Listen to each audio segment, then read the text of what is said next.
चलो जी इधर देखो ध्यान से, अब आ जाओ जी, अब सारे बच्चे एक बार सीधो के बैठ जाओ। ये नोट्स पीजीपीपी की रिवीजन के आपके मैंने कल ग्रुप में डाल दिए थे, इसको मैं टेलीग्राम में भी डाल दूंगा, ठीक है, ताकि बाकी बच्चे भी अपना अगर डाउनलोड करना चाहते हैं कर सकते हैं। अब कोशिश ये करेंगे कि आने वाले 90 मिनट में, मतलब 1.5 घंटे में, जो हमने 30 घंटे या 35 घंटे में जो भी हमने पीजीपी के अंदर किया, जितने भी लेक्चर हमने लगाए, उसको हम रिवाइज करेंगे 90 मिनट में। बट वो तब करेंगे आप मेरे साथ पार्टिसिपेट पूरा करोगे, ठीक है। एनर्जी एक अलग, लास्ट के 1.5 घंटे में एनर्जी एक अलग होनी चाहिए, बस लास्ट का 1.5 घंटा है सर। अगर एनर्जी मेरे को दिखाओगे तो मजा आ जाएगा रिवीजन करने में। आप वाकई कहोगे सर कि जो हमने 25 घंटे में किया पीजीपी, या जो भी जितने भी घंटे लगे मुझे नहीं पता, कि उस 1.5 घंटे में मजा आ गया, ठीक है जी। चलो इधर सुना, एक बार फटाफट से रिवीजन करना स्टार्ट करते हैं जी। अब चैप्टर अभी हमने कंप्लीट किया पीजीपी का, एक बार फटाफट से बोल दो। चैप्टर जो हमने कंप्लीट किया, सेक्शन जो है हमारे स्टार्ट कहां से होता है, सेक्शन नंबर 28, और खत्म कहां पर होगा, 44। तो सबसे पहला पॉइंट ये निकल के आ रहा है कि सेक्शन नंबर 28 से लेकर 44 डीबी तक जो भी सेक्शंस हमने कंप्लीट किए वो सारे के सारे किसके हैं। अब सबसे पहला सेक्शन जो हमने कंप्लीट किया सेक्शन नंबर 28। सेक्शन नंबर 28 की हेडिंग क्या निकल के आ रही है, चार्जिंग सेक्शन। ये हमें क्या बताएगा कि कौन कौन सी इनकम इस चैप्टर में टैक्सेबल, दोबारा बोलो क्या बताएगा, इस चैप्टर में टैक्सेबल। तो सेक्शन 28 के अंदर हमने पढ़ा कि आपकी बिजनेस प्रोफेशन से आने वाली इनकम वो यहां टैक्सेबल होगी। फिर आपके एक्सपोर्ट इंसेंटिव जो होंगे, अब एक्सपोर्ट इंसेंटिव कौन कौन से होंगे, cash compensatory support, duty drawback हो गया, इंपोर्ट एंटाइटलमेंट लाइसेंस हो गया, ड्यूटी फ्री रिप्लेसमेंट सर्टिफिकेट हो गया, ड्यूटी एंटाइटलमेंट पासबुक हो गया। अब ड्यूरिंग द बिजनेस प्रोफेशन कोई भी गिफ्ट मिलेगा वो भी यहां टैक्सेबल होगा। कोई बिजनेस ना कैरी करने के लिए या प्रोफेशन ना कैरी करने के लिए पैसा मिलेगा वो भी आपका यहां पे टैक्सेबल होगा। ये सारी बातें हमने 28 के अंदर पढ़ी। तो 28 से ये क्लैरिटी हो गई कि भाई साहब इस चैप्टर में कौन कौन सी इनकम टैक्सेबल होनी है, वो क्लियर हो गया। उसने कहा बिजनेस कर रहे हो यहां टैक्सेबल है, प्रोफेशन कर रहे हो यहां टैक्सेबल है, तुम एक्सपोर्टर हो तुम्हें एक्सपोर्ट इंसेंटिव मिल रहे हैं वो इंसेंटिव यहां टैक्सेबल है। कितने इंसेंटिव मिलते हैं, 5 कौन कौन से हैं आपके सामने यहां पे लिख दिए। तुम बिजनेस कर रहे हो, बिजनेस के ड्यूरिंग तुम्हें कोई गिफ्ट मिला विदाउट एन एग्जम्पशन लिमिट, वो यहां पे टैक्सेबल है। फिर गवर्नमेंट ने बोला भाई साहब तुम कोई एक्टिविटी कर रहे हो, बिजनेस एक्टिविटी, वो तुम कैरी नहीं कर रहे, उसको ना करने के लिए पैसा मिला वो यहां टैक्सेबल है। तुम कोई प्रोफेशन कर रहे हो, वो प्रोफेशन ना करने के लिए पैसा मिला वो यहां टैक्सेबल है। तुम किसी को नो हाउ शेयर ना करोगे, तुम किसी को कॉपीराइट शेयर नहीं करोगे, उसके लिए पैसा मिलेगा, वो सब पैसा आपका इस चैप्टर में टैक्सेबल है। एक पॉइंट मैंने और कहा था कि अगर बिजनेस का एग्रीमेंट है, कोई कॉन्ट्रैक्ट है, वो टर्मिनेट हो गया, उसके लिए कोई कंपनसेशन मिलेगा वो भी आपका यहां पे टैक्सेबल हो जाएगा। ये सारी बातें 28 में आ गई। फिर 28 हमने कंप्लीट किया, अगला स्टार्ट किया 29। अब आज मार दो 29 हमें क्या कहा था कि जो इनकम 28 में टैक्सेबल होगी वो कंप्यूटर कैसे होगी। तो 29 की हेडिंग मैंने क्या लिखी है, how to compute PGBP, bracket में क्या लिखा है, इनकम कैसे कंप्यूट। आवाज मार दो, अगर मेरे को इनकम कंप्यूट करनी है तो बेस क्या बनाना पड़ेगा, बेस बनाना पड़ेगा इनकम टैक्स वाला, कंपनीज एक्ट वाला। तो कंपनीज एक्ट का नेट प्रॉफिट बेस बनाएंगे, उससे क्या निकालेंगे, प्रॉफिट। प्रॉफिट कौन से, बिजनेस, और बिजनेस के एज पर इनकम टैक्स या एज पर कंपनीज एक्ट। अब सोच के बोला जो हमने नेट प्रॉफिट बेस बनाया कंपनीज एक्ट वाला, उसमें हमें कितनी एडजस्टमेंट करनी है, 4। दो किसकी, एक बार खर्चा, एक बार खर्चा, एक बार इनकम, एक बार इनकम। ये 4 एडजस्टमेंट अगर करेंगे तो हमारे बिजनेस की इनकम निकल के आ जाएगी। सबसे पहले मेरे को बोल दो, अगर मैंने प्रॉफिट बेस बनाए नेट प्रॉफिट कंपनीज एक्ट वाले, उसमें सबसे पहले हम कौन सा खर्चा ऐड करेंगे, जो डेबिट नहीं, जो डेबिट, वो डेबिट, जो डेबिट, वो डेबिट, ये खर्चे क्या कर देंगे, ऐड। कौन से खर्चे माइनस करेंगे, जो डेबिट होने चाहिए थे, डेबिट नहीं, जो डेबिट होने चाहिए थे, डेबिट नहीं हुए, ये क्या कर देंगे, माइनस।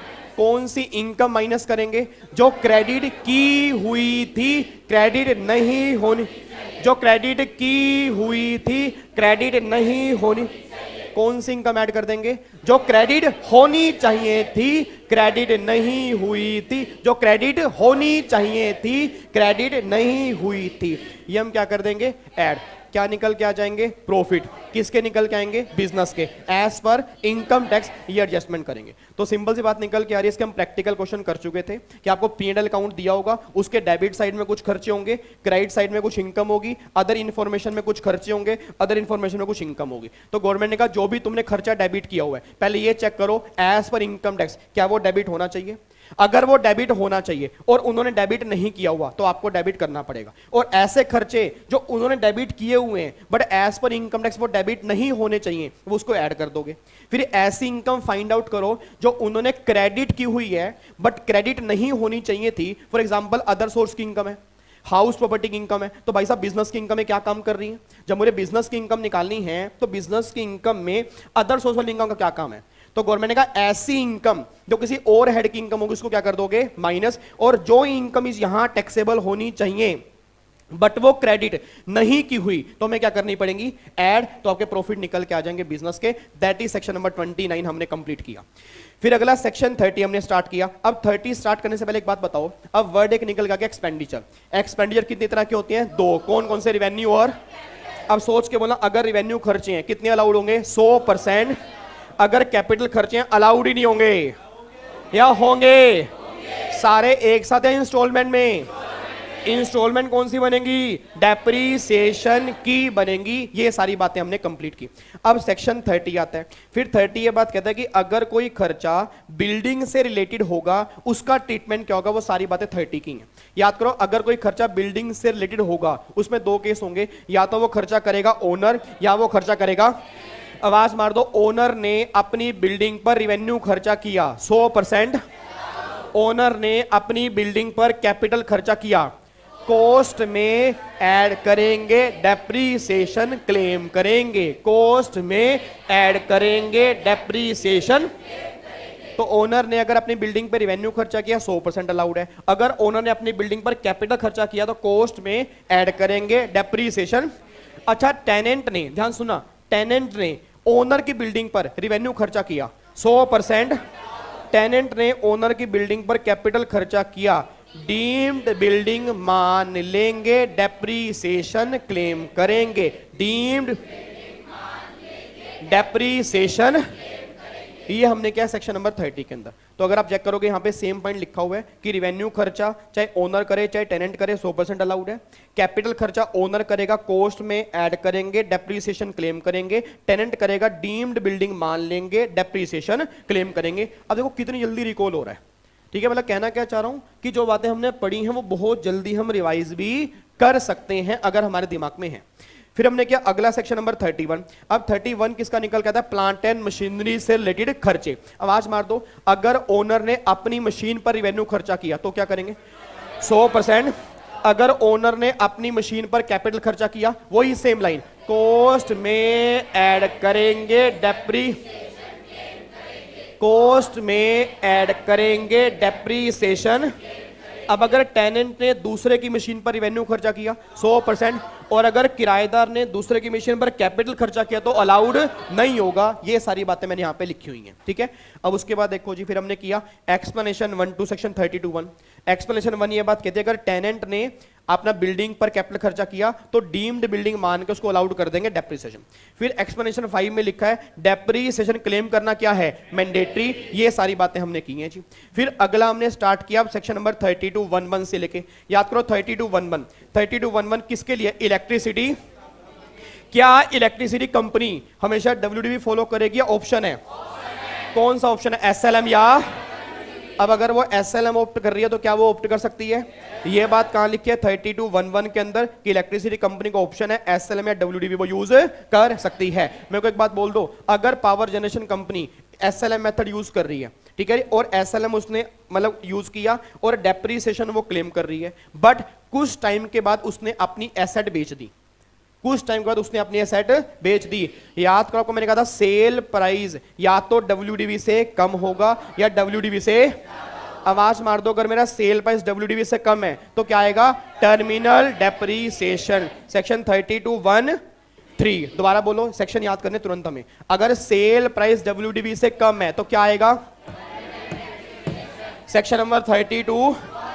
अगर सेल प्राइस WDV से ज्यादा है तो क्या आएगा? सेक्शन 41।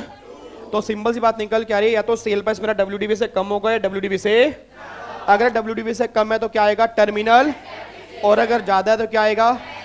अच्छा, अगर मेरा सेल प्राइस कॉस्ट से भी ज्यादा है क्या आएगा, capital gain, short term capital gain, section 50 capital. याद करो चारों हमने एक साथ किए थे, ये चारों हमने। अब फटाफट से बोल दो, इलेक्ट्रिसिटी कंपनी कौन सा ऑप्शन मिल रहा है, SLM, और अगर वो SLM ले रही है बाद में एसेट बेच देती है, सेल प्राइस WDV से कम है तो क्या आ रहा है, ज्यादा है तो, और अगर कॉस्ट से भी ज्यादा है तो। टर्मिनल डेप्रिसिएशन किस सेक्शन के अंदर है, 32(1), बैलेंसिंग चार्ज 41, और कैपिटल गेन 50 कैपिटल A। ये बातें हमारी निकल के आती हैं, ये हमारे चारों आपस में इंटरलिंक हो गए। अब बच्चा कहता है सर ये तो SLM की बातें हैं, बट आपने हमें कहा था कि नॉर्मल डेप्रिसिएशन भी क्लेम कर सकते हैं, तो उस केस में क्या आएगा, 32(1)(2) आएगा। मेरे को फटाफट से बोल दो, नॉर्मल डेप्रिसिएशन किन एसेट्स पर मिलेगा, टेंजिबल इंटेंजिबल दोनों, टेंजिबल इंटेंजिबल नहीं हो चाहे नहीं हो चाहे, दोबारा बोलो, टेंजिबल इंटेंजिबल नहीं हो चाहे। अच्छा, ओनर को मिलेगा एक्चुअल बेनिफिशियल दोनों, होली और रेडी टू यूज से मिलेगा, पुट टू यूज से मिलेगा, पुट टू यूज से मिलेगा। किस पर्पस में यूज करोगे, बिजनेस, और अगर पार्टली बिजनेस में पार्टली पर्सनल तो पर्सनल वाले का नहीं मिलेगा, बिजनेस वाले का। किस वैल्यू पर मिलेगा, WDV, किस रेट से मिलेगा, WDV, सॉरी किस वैल्यू पर मिलेगा, WDV, किस मेथड से मिलेगा और किस रेट से मिलेगा, जो रेट इनकम टैक्स रूल्स में होंगे उस रेट से मिलेगा। आपसे बढ़िया कोई जानता नहीं है। 4 रेट मैंने आपको बताए थे, मशीन वाले केस में 15%, बिल्डिंग वाले केस में 10%, इंटेंजिबल वाले केस में 25%, फर्नीचर वाले केस में 10%। ये 4 रेट आपके निकल के आ रहे हैं।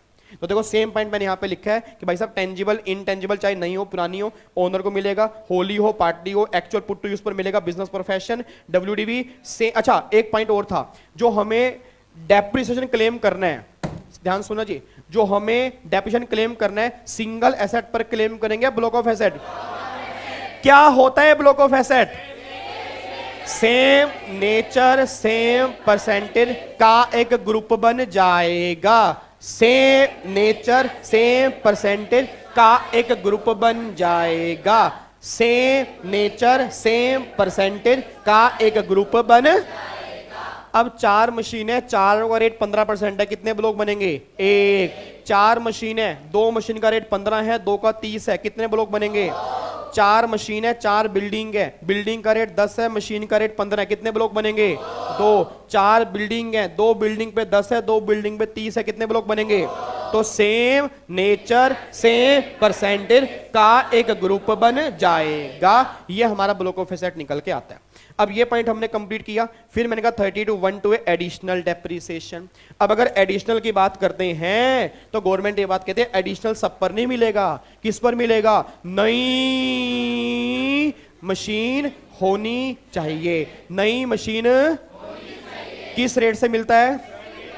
अब 20% से तो मिलेगा, एक्चुअल कॉस्ट पर मिलेगा, WDV पर मिलेगा, एक्चुअल। अच्छा, जिस साल पुट टू यूज करेंगे उस साल मिलेगा। अब कई बार ऐसा होता है यूज हम लेस देन 180 डेज कर लेते हैं, तो क्या पूरा मिलेगा, हाफ मिलेगा।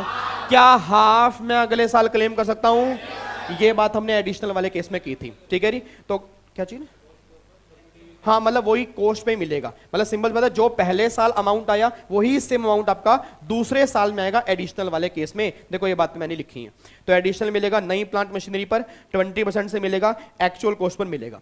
फिर अगला आता है सबसे मेन पॉइंट, प्रोविजर टू सेक्शन 32(1). एक बार मेरे को फटाफट से आवाज मार दीजिए, 32(1) की हमने प्रोविजो की, अगर आपने जिस ईयर में एसेट परचेज की है, अगर उसी सेम ईयर में आपने यूज कर डाली है, यूज अगर आपने किया है 180 डे से कम के लिए, तो पूरा क्लेम करोगे, हाफ क्लेम करोगे। अच्छा, आपने परचेज यहां पे की, यूज वहां पे की, क्या प्रोविजो लगेगी, सोच के, मतलब परचेज और यूज किस ईयर में होनी चाहिए, सेम ईयर में होनी चाहिए, तब ये पॉइंट लगेगा, नहीं तो। क्वेश्चन पूछता हूं मैं आपसे, परचेज आपने यहां पे की, यूज आपने यहां पे की, यूज आपने की 200 दिन के लिए, कितना मिलेगा, पूरा का पूरा मिल जाएगा। यूज आपने की 150 डेज के लिए, परचेज यहां पे है, यूज यहां पे है, यूज लेस देन 180 है, हाफ मिलेगा, फुल मिलेगा, तो हाफ वाला कॉन्सेप्ट कब होगा? परचेज एंड यूज अगर सेम ईयर में है। दोबारा बोलो, परचेज एंड यूज अगर सेम ईयर में, और कितना यूज है? लेस देन 180 डेज के लिए, तो हमें कितना मिलेगा? हाफ। क्या बात है, बहुत बढ़िया। ये हमारी प्रोविजो 232(1) है। फिर अगला हमने की सेकंड प्रोविजो, वो कहते हैं भाई साहब अगर अमलगामेशन मर्जर वाला केस है तो डेप्रीसिएशन जो है वो आप नंबर ऑफ डेज पे भी क्लेम कर सकते हो, कोई दिक्कत वाली बात नहीं है। जितने दिन का अमलगामेटिंग यूज करेगी उतने दिन का किसको मिलेगा, और बाकी कितना मिलेगा अमलगा। अच्छा एक बात मेरे को सोच के बताना, अब अमलगामेशन वाले केस में जब भी आप निकालोगे पहले क्या करोगे? पूरे साल का निकालोगे। पूरे साल का निकालने के बाद आपको नंबर ऑफ डेज दिए होंगे, उस नंबर ऑफ डेज के बेस पे आप बाइफर्केशन कर दोगे। जो अमलगामेटिंग कंपनी का होगा उसका अमलगामेटिंग कंपनी को दे दोगे, और जो अमलगामेटेड कंपनी का होगा उसका अमलगामेटेड कंपनी को दे दोगे। ये बातें हमने सेकंड प्रोविजन में कंप्लीट की हैं। यहां तक कोई दिक्कत? समझ में आ रहा है सब कुछ आपको? पक्का पक्का री। उसके बाद आओ जी, अगला फिर हमने कंप्लीट किया था सेक्शन नंबर 32(2). ये बातें कर रहे हैं अनएब्जॉर्ब डेप्रीसिएशन। अब अनएब्जॉर्ब डेप्रीसिएशन को हम किससे खत्म कर सकते हैं? किसी भी हेड की किसी भी इनकम से, सैलरी कैजुअल इनकम छोड़कर। दोबारा बोलो, किसी भी हेड की किसी भी इनकम से, सैलरी कैजुअल इनकम छोड़कर। एक बार फिर बोलो, किसी भी हेड की किसी भी इनकम से, सैलरी कैजुअल इनकम। अच्छा अगर मान लो वो सेम ईयर में खत्म नहीं होता, फिर अगले साल क्या करेंगे? Carry forward. अगले साल कैरी फॉरवर्ड करने के बाद किससे खत्म करेंगे? किसी भी हेड की किसी भी इनकम से, सैलरी कैजुअल इनकम। कितने साल तक आगे जाएंगे? 4 साल, 8 साल, 15 साल, इनफाइनाइट, जिंदगी के और जिंदगी के। तो कोई भी यहां पे 4 साल 8 साल की लिमिट नहीं है। अगर अनएब्जॉर्ब डेप्रीसिएशन है तो कितने ही साल तक आप आगे लेके जाओ, ये मैटर नहीं करता, गवर्नमेंट ये बात कहती है। फिर अगला हमने पॉइंट कंप्लीट किया 51 और 52। 51 में क्या था? पिक्चर अभी, पिक्चर अभी, ठीक है नी? तो 51 में था पिक्चर अभी, 52 में क्या था? पिक्चर, पिक्चर अगर पिक्चर बाकी है तो क्या आएगा? या तो गेन आएगा या WDV आएगा। लॉस कभी भी, अगर पिक्चर बाकी है क्या आएगा? या तो लॉस कभी भी। अगर पिक्चर खत्म हो चुकी है या तो, या WDV कभी एग्जिस्ट है। आपको मेरी बातें समझ में आती हैं? पक्का? ओ माय गॉड, ठीक है नी? अच्छा एक बात बताओ, अब ये गाना ही गा रहे हो, कुछ पल्ले पढ़ भी रहा है? पढ़ रहे हैं? फिर ठीक है। अच्छा अगर पिक्चर बाकी है तो इसका मतलब क्या? ब्लॉक में सारी एसेट खत्म हो गई है या बची हैं? 5 एसेट थी, 2 बेच दी, इसका मतलब क्या है? 5 एसेट थी, 2 बेच दी, पिक्चर अभी 4 बेच दी, 5 बेच दी। Oh my God. तो अगर खत्म हो जाएगी तो क्या होगा? या तो गेन या लॉस, और अगर बाकी है तो या तो गेन या WDV, लॉस कभी भी। ठीक है, तो ये बातें हमने 51 में लिखी हैं, ये बातें 52 में लिखी हैं। देखो अगर पिक्चर बाकी है या तो गेन या WDV, लॉस कभी भी नहीं आएगा। अच्छा वैसे नोट्स बढ़िया बनाया मैंने, तारीफ बनते हैं। Oh my God, thank you. देख लो अपनी तारीफ खुद करनी पड़ रही है। अरे बस अब हो गया नालायकों, अभी रिवीजन कर रहे हैं, अभी खत्म नहीं हुई। जब खत्म होगी तब तालियां मारेंगे, ठीक है? अब थोड़ी देर के बाद अरे भाई पैसे दे रहे, ये मत करने लग जाना नालायक। रुक, थामा थामा 2 मिनट थामा, सुनना ध्यान से। नोट्स तो वैसे बढ़िया बने हैं ना, मतलब अच्छे लग रहे हैं ना, रिवीजन बढ़िया हो रही है अच्छे से, ठीक है? चलो वापस आओ जी, अब वापस आओ जी। तो 2 पॉइंट हमने कंप्लीट किए, प्लीज बातचीत नहीं, फ्लो नहीं बिगड़ना चाहिए, ठीक है? तो 51 ने बोला पिक्चर अभी बाकी है, 52 ने बोला पिक्चर खत्म हो गई है। तो अगर पिक्चर बाकी है तो गेन होगा या WDV होगी, लॉस कभी भी। और अगर पिक्चर खत्म हो चुकी है तो गेन आएगा या WDV एग्जिस्ट। देखो मैंने बहुत ध्यान से लिखा है सर, मैंने WDV नील नहीं लिखा, मैंने क्लियरली लिखा कि WDV एग्जिस्ट नहीं करेगी क्योंकि पिक्चर खत्म हो चुकी है। फिर अगला सेक्शन जो हमने कंप्लीट किया 43(1) एक्चुअल कॉस्ट का। अब याद करो, जब भी हम कैपिटल एसेट परचेज करके आते हैं तो उस पे हम क्लेम करते हैं डेप्रिसिएशन, बट वो तभी क्लेम करेंगे जब वो हमारी कॉस्ट का पार्ट बनेगी। तो मुद्दा ही निकल कर कि वो हमारी कॉस्ट का पार्ट कब बनेगी। तो गवर्नमेंट ने कहा अगर तुम पेमेंट कर रहे हो 10,000 तक, आवाज मार देना, अगर पेमेंट हम करें 10,000 तक तो हर केस में क्या वो हमारी कॉस्ट का पार्ट बन जाएगी? यस, पेमेंट हम कैसे भी करें, पेमेंट हम कैसे भी करें, बट अगर पेमेंट 10,000 से ऊपर हमें करनी है तो कैसे करनी पड़ेगी?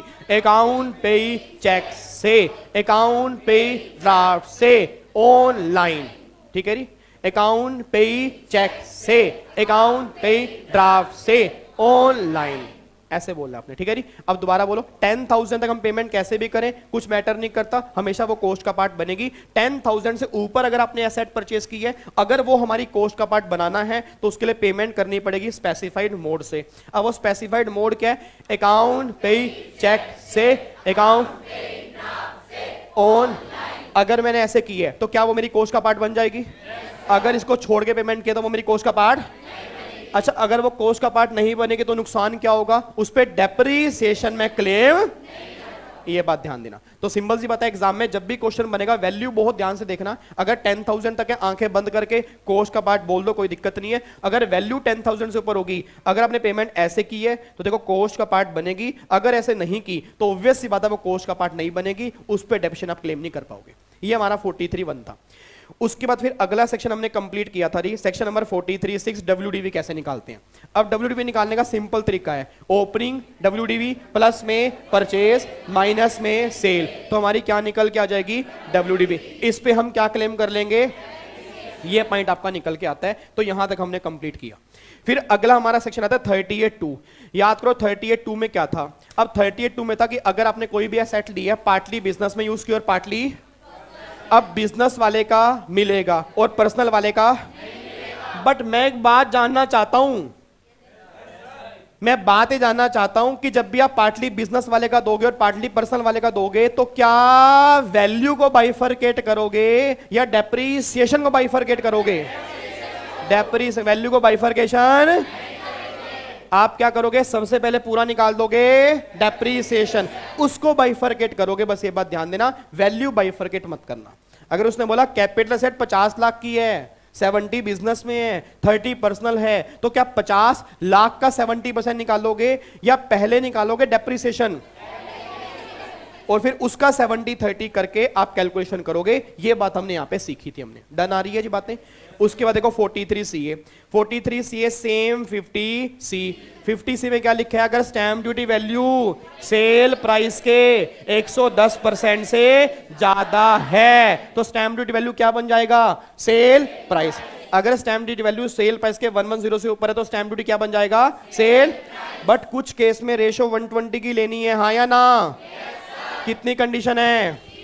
पहली कंडीशन, घर ट्रांसफर किया 12 नवंबर 2000, 30 जून 21 के, कंसीडरेशन कहां तक हो? और फर्स्ट टाइम अगर तीनों कंडीशन सेटिस्फाइड होंगी तो रेशो कितनी लेंगे? 120। नहीं तो किसकी लेंगे? 110। सेम पॉइंट देखो मैंने यहां पे लिखा हुआ है, सेम पॉइंट मैंने यहां पे लिखा है, देखो जी कि 110 है, उसको हम 120 मान लेंगे। 120 कब मानेंगे? पहली कंडीशन ये है, दूसरी कंडीशन ये है, तीसरी कंडीशन ये है, तो 120 लेके चलेंगे, नहीं तो फिर हम लेके चलेंगे 110%। ठीक है जी। अगला फिर सेक्शन और ही, अब सेक्शन नंबर 35(A) बेबी और ABA। अब 35(A) बेबी और AB के अंदर क्या था? Telecommunication company. याद करो, शाबाश शाबाश शाबाश, बहुत बढ़िया।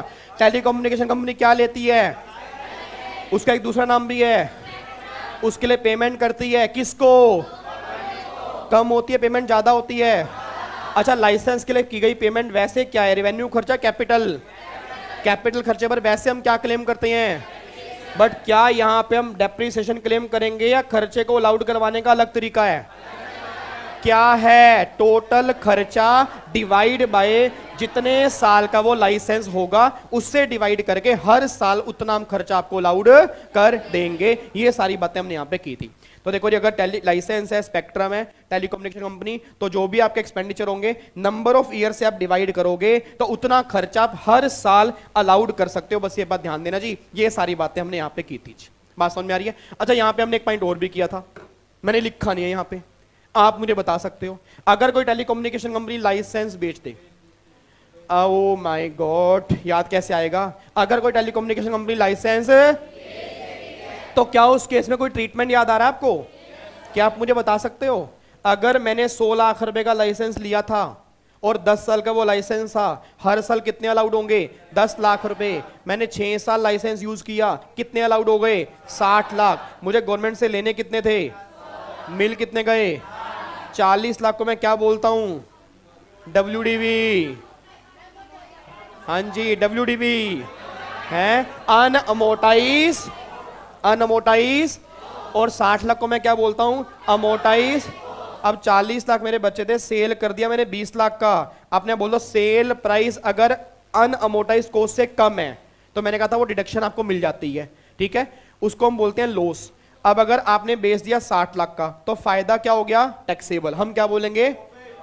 और अगर रिकवरी कॉस्ट से भी ज्यादा है तो क्या वो कैपिटल गेन में जाएगा? नहीं जाएगा? यस, ये बातें हमने यहां पे की थी, अगर आपको याद आ रहा हो, ठीक है। आपको याद करवा दूं, मैंने आपको बताया भी था, जो हमने SLM वाले केस में किया, सेम ट्रीटमेंट यहां पे है। फर्क बस मैंने बताया था कि जो WDV और डेप्रिसिएशन वर्ड था उसको हम यहां पे अमोटाइज और अनअमोटाइज बोलते हैं, बाकी सारी बातें सेम है, ठीक है जी। फिर अगला पॉइंट हमने कंप्लीट किया 35D, और ये तो आपका होमवर्क था और मुझे पता है आपने होमवर्क कितने बढ़िया तरीके से किया है, ठीक है। अब मैं चलो याद करवा दूं। अब सेक्शन 35D में ये थोड़ा सा मैं पोज लेके बोलता हूं क्योंकि आपने होमवर्क किया नहीं है। अब सेक्शन 35D में लिखा हुआ है कि अगर कोई बिजनेसमैन बिजनेस कमेंसमेंट से पहले खर्चे करेगा, अगर कोई बिजनेसमैन बिजनेस कमेंसमेंट से पहले खर्चे करेगा। एक बात मेरे को सोच के बताओ यार, आज अगर आपने कोई नया बिजनेस स्टार्ट करना है, सोच के बताना, तो आप क्या बिना खर्चा किए बिजनेस स्टार्ट कर सकते हो? Answer is no. जैसे जैसे मान लो जब मुझे पढ़ाना स्टार्ट करना था तो वैसे मैंने कोई रिसर्च नहीं की, ठीक है, बट आजकल लोग क्या करते हैं, पहले आप 3-4 लोगों को हायर करते हो, उनसे पूछते हो कि बताओ भाई मार्केट में किस चीज का ट्रेंड चल रहा है, और अगर उसकी डिमांड है तो मैं बिजनेस वो स्टार्ट करूंगा। तो बिजनेस कमेंसमेंट से पहले एडवर्टीजमेंट भी होती है, बिजनेस कमेंसमेंट से पहले रिसर्च वाले खर्चे भी होते हैं, बिजनेस कमेंसमेंट से पहले सैलरी भी दी जाती है। तो मुद्दा ही निकल कह रहा है कि अगर कोई खर्चा बिजनेस कमेंसमेंट से पहले का तो क्या होगा? तो गवर्नमेंट बोलती है 35D में हम वो खर्चे अलाउड कर देंगे, बट 5 इंस्टॉलमेंट के अंदर। बट यहां पे एक पॉइंट है, हम ये खर्चे अलाउड कर देंगे 5 इंस्टॉलमेंट के अंदर, बट मैक्सिमम जो हम अलाउड करेंगे ना, जो तुम्हारी प्रोजेक्ट की कॉस्ट है उसका 5% से ऊपर अलाउड नहीं है, ठीक है जी। अब सुनो इसका मतलब क्या है। किसी ने डाउट नहीं पूछा, इससे मुझे पता लग गया कि आपने घर में होमवर्क नहीं किया, क्योंकि नहीं तो आप मुझसे डाउट पक्का पूछते हो। अब इसका मतलब क्या, सुना ध्यान से, मैं कहना क्या चाह रहा हूं। अब जो बिजनेस मुझे स्टार्ट करना है, जो प्रोजेक्ट मुझे स्टार्ट करना है, उसकी कॉस्ट मान लो है 100 लाख रुपए की। आप सब जानते हो जब भी हम बिजनेस स्टार्ट करते हैं एक बिजनेस की कॉस्ट आती है। अब मान लो बिजनेस की जो प्रोजेक्ट मेरे को स्टार्ट करना है उसकी कॉस्ट मान लो 100 लाख रुपए की है, और मैंने बिजनेस कमेंसमेंट से पहले जो खर्चा किया, मान लो वो खर्चा किया 10 लाख रुपए का। भाई मैंने सैलरी पे की, मैंने मार्केटिंग पे खर्चा किया, मैंने ये खर्चा किया, वो खर्चा किया, फलाना ढिमकाना, काफी सारे खर्चे कर दिए, वो 10 लाख के आ गए। अब अगर ये ना होता तो गवर्नमेंट बोलती 10 के 10 लाख रुपए अलाउड है, 5 इंस्टॉलमेंट के अंदर हर साल 2-2 लाख रुपए डेबिट कर ले, कोई दिक्कत वाली बात नहीं है।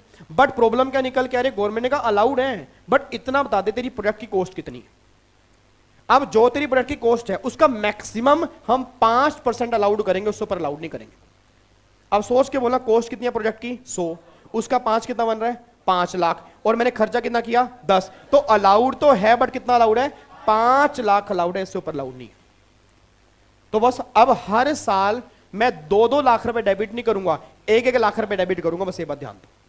अब और सुनो ध्यान से, अब अगर मान लो मेरी प्रोजेक्ट की कॉस्ट निकल के आती मान लो 300 लाख, मेरा प्रोजेक्ट 300 लाख का है, अब 300 लाख का 5 कितना बन रहा है 15, मैंने खर्चा कितना किया 10, तो अलाउड कितना होगा, ऑब्वियस बात है 10 लाख रुपए। मतलब जो ये जो लिमिट है ना, ये हाईएस्ट लिमिट है, ये हाईएस्ट है, इससे ऊपर तुम्हें अलाउड नहीं होगा। अगर तुम्हारा एक्चुअल खर्चा इस लिमिट से कम है तो कम वाला अलाउड करेंगे, अगर तुम्हारा एक्चुअल खर्चा इस लिमिट से ज्यादा है तो फिर यही अलाउड करेंगे, इससे ऊपर हम अलाउड नहीं कर पाएंगे, बस ये बात ध्यान दो, ठीक है। जैसे मेरा एक्चुअल खर्चा कितना था, 10 लाख, 10 लाख खर्च है, मान लो परसेंटेज आ रही है 15 लाख की, तो 10 लाख अलाउड है। अगर मेरा एक्चुअल खर्चा 10 लाख है और निकल क्या रहा है 5 लाख, तो अलाउड कितना होगा, फिर 5 लाख अलाउड करेंगे, उसके ऊपर अलाउड नहीं करेंगे। ये बात 35D में आपकी लिखी हुई है जी, क्लियर है जी।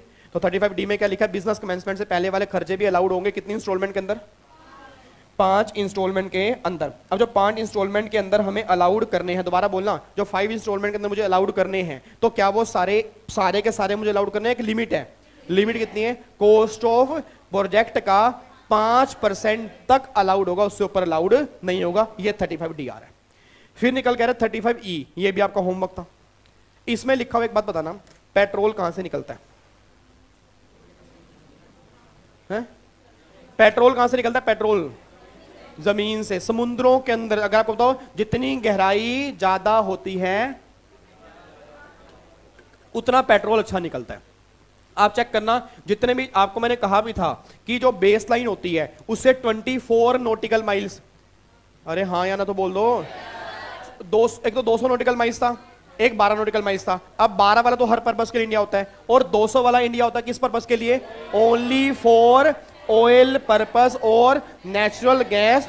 अब वो 200 वाला इंडिया है किस पर्पस के लिए, तो क्या वहां पे कंपनियां पेट्रोल निकाल रही है, नहीं निकाल रही, क्या उसकी एक्सट्रैक्शन में, प्रोस्पेक्शन में खर्चा हो रहा है, नहीं हो रहा, तो वो खर्चे अलाउड होंगे 35E के अंदर। तो देखो जी, expenditure on prospection of mineral oils allowed करेंगे 10 इंस्टॉलमेंट के अंदर, ये 35E के अंदर लिखा हुआ है जी, बस ठीक है। तो बस इतनी सी बात ध्यान देना, एक्सट्रैक्शन, प्रोस्पेक्शन, इस पे किए हुए खर्चे अलाउड किए जाते हैं 10 इंस्टॉलमेंट के अंदर, ये बात आपकी 35E के अंदर लिखी है जी, क्लियर है। अब इतना बोल दो, 35D में खर्चा कितनी इंस्टॉलमेंट के अंदर आएगा, 5, और 35E में 10। ये तो मैंने आपको होमवर्क दिए थे जी, ठीक है। उसके बाद फिर अगला सेक्शन जो निकल के आ रहा है 35AD। 35AD याद ही नहीं आ रहा, 10 बिजनेस 10 थे, 12 या 14 याद करवाओगे क्या? पहला क्या है, कोल्ड चेन फैसिलिटी, दूसरा warehousing facility for agriculture, तीसरा हॉस्पिटल मिनिमम 100 पेशेंट बेड, चौथा हाउसिंग प्रोजेक्ट, पांचवा प्रोडक्शन ऑफ फर्टिलाइजर, छठा क्या निकल कर है, पाइपलाइंस फॉर पेट्रोलियम और गैस, सातवां क्या निकल कर है, होटल मिनिमम 2 स्टार और अबव कैटेगरी, आठवां क्या निकल कर है, स्लम रिहेबिलिटेशन वाला, 9th क्या निकल के आ रहा है, कस्टम के वेयर हाउस, और 10th क्या निकल के आ रहा है, प्रोडक्शन ऑफ हनी, ठीक है। 11 क्या निकल के आ रहा है, वेयर हाउसिंग फॉर शुगर, और 12 क्या निकल के आ रहा है, स्लरी पाइपलाइन फॉर आयरन, और 13 क्या निकल के आ रहा है, सेमी कंडक्टर वेफर फैब्रिकेशन, और उसके बाद क्या निकल के आ रहा है, बिपाशा।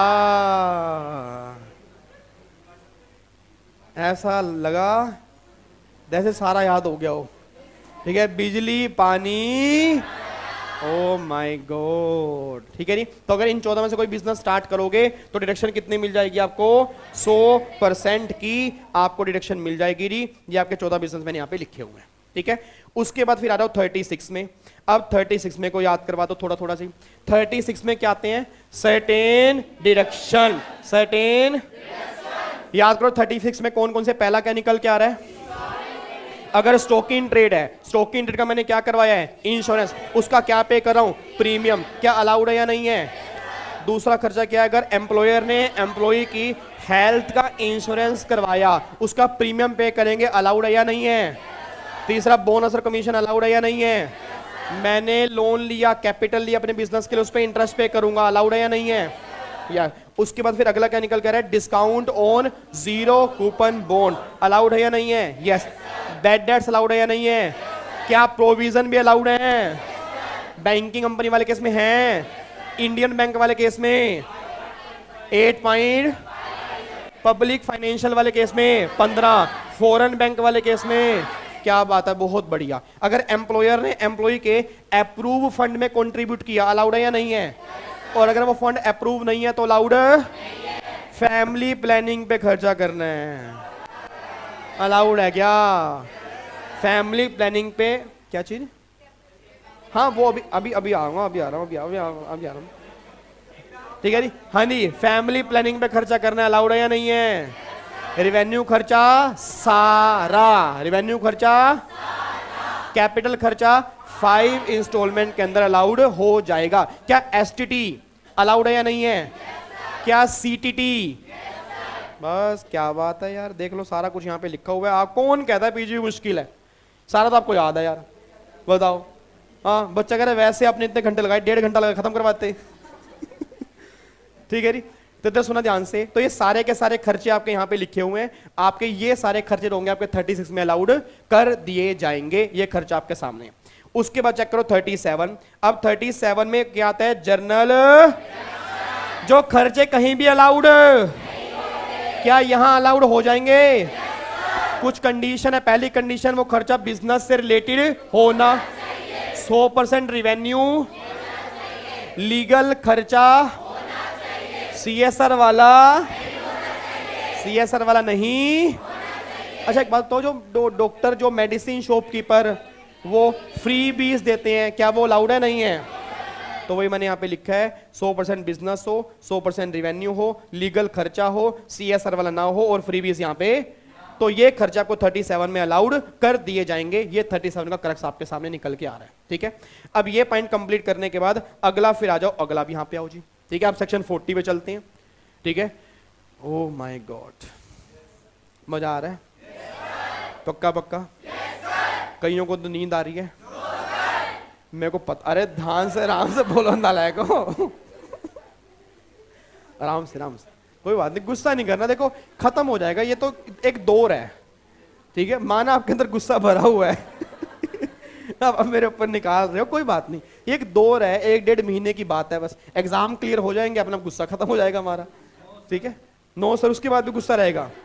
क्या बात है, इतना गुस्सा कहाँ लेके जाओगे आप? गुस्से में पड़ोगे? बहुत बढ़िया जी। लाइव वाले बच्चे क्या कह रहे हैं?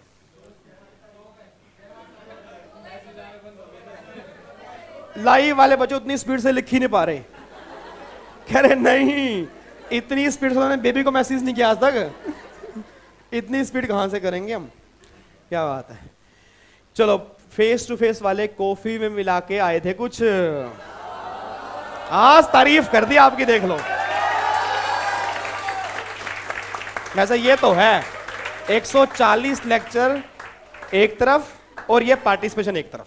आज साहब ने कमाल कर दिया जी, वाकई बहुत। अभी नहीं हुआ पूरा चैप्टर, अभी बचा है। यार ये तुम बार बार तालियां बजाते हो ना, मुझे अजीब लगता है, ऐसा मैंने क्या कर दिया? कोई परफॉर्मेंस दे रहा हूँ क्या मैं यहाँ पे? ठीक है, चलो बहुत बढ़िया, वेरी गुड जी। अभी मुजरा करके दिखाऊंगा यहाँ पे, अभी मुजरा होगा यहाँ पे, टेंशन मत। लहंगा चोली मैंने मंगाई हुई है यहाँ पे। नालक, इधर देखो ध्यान से। हाँ, अभी डांस भी होगा, सब कुछ होगा, टेंशन मत लो जी। ठीक है जी, छत पे आया था परदेसी मैं, तैन्ने समझ के सो गई, मुझको राणा नहीं याद है।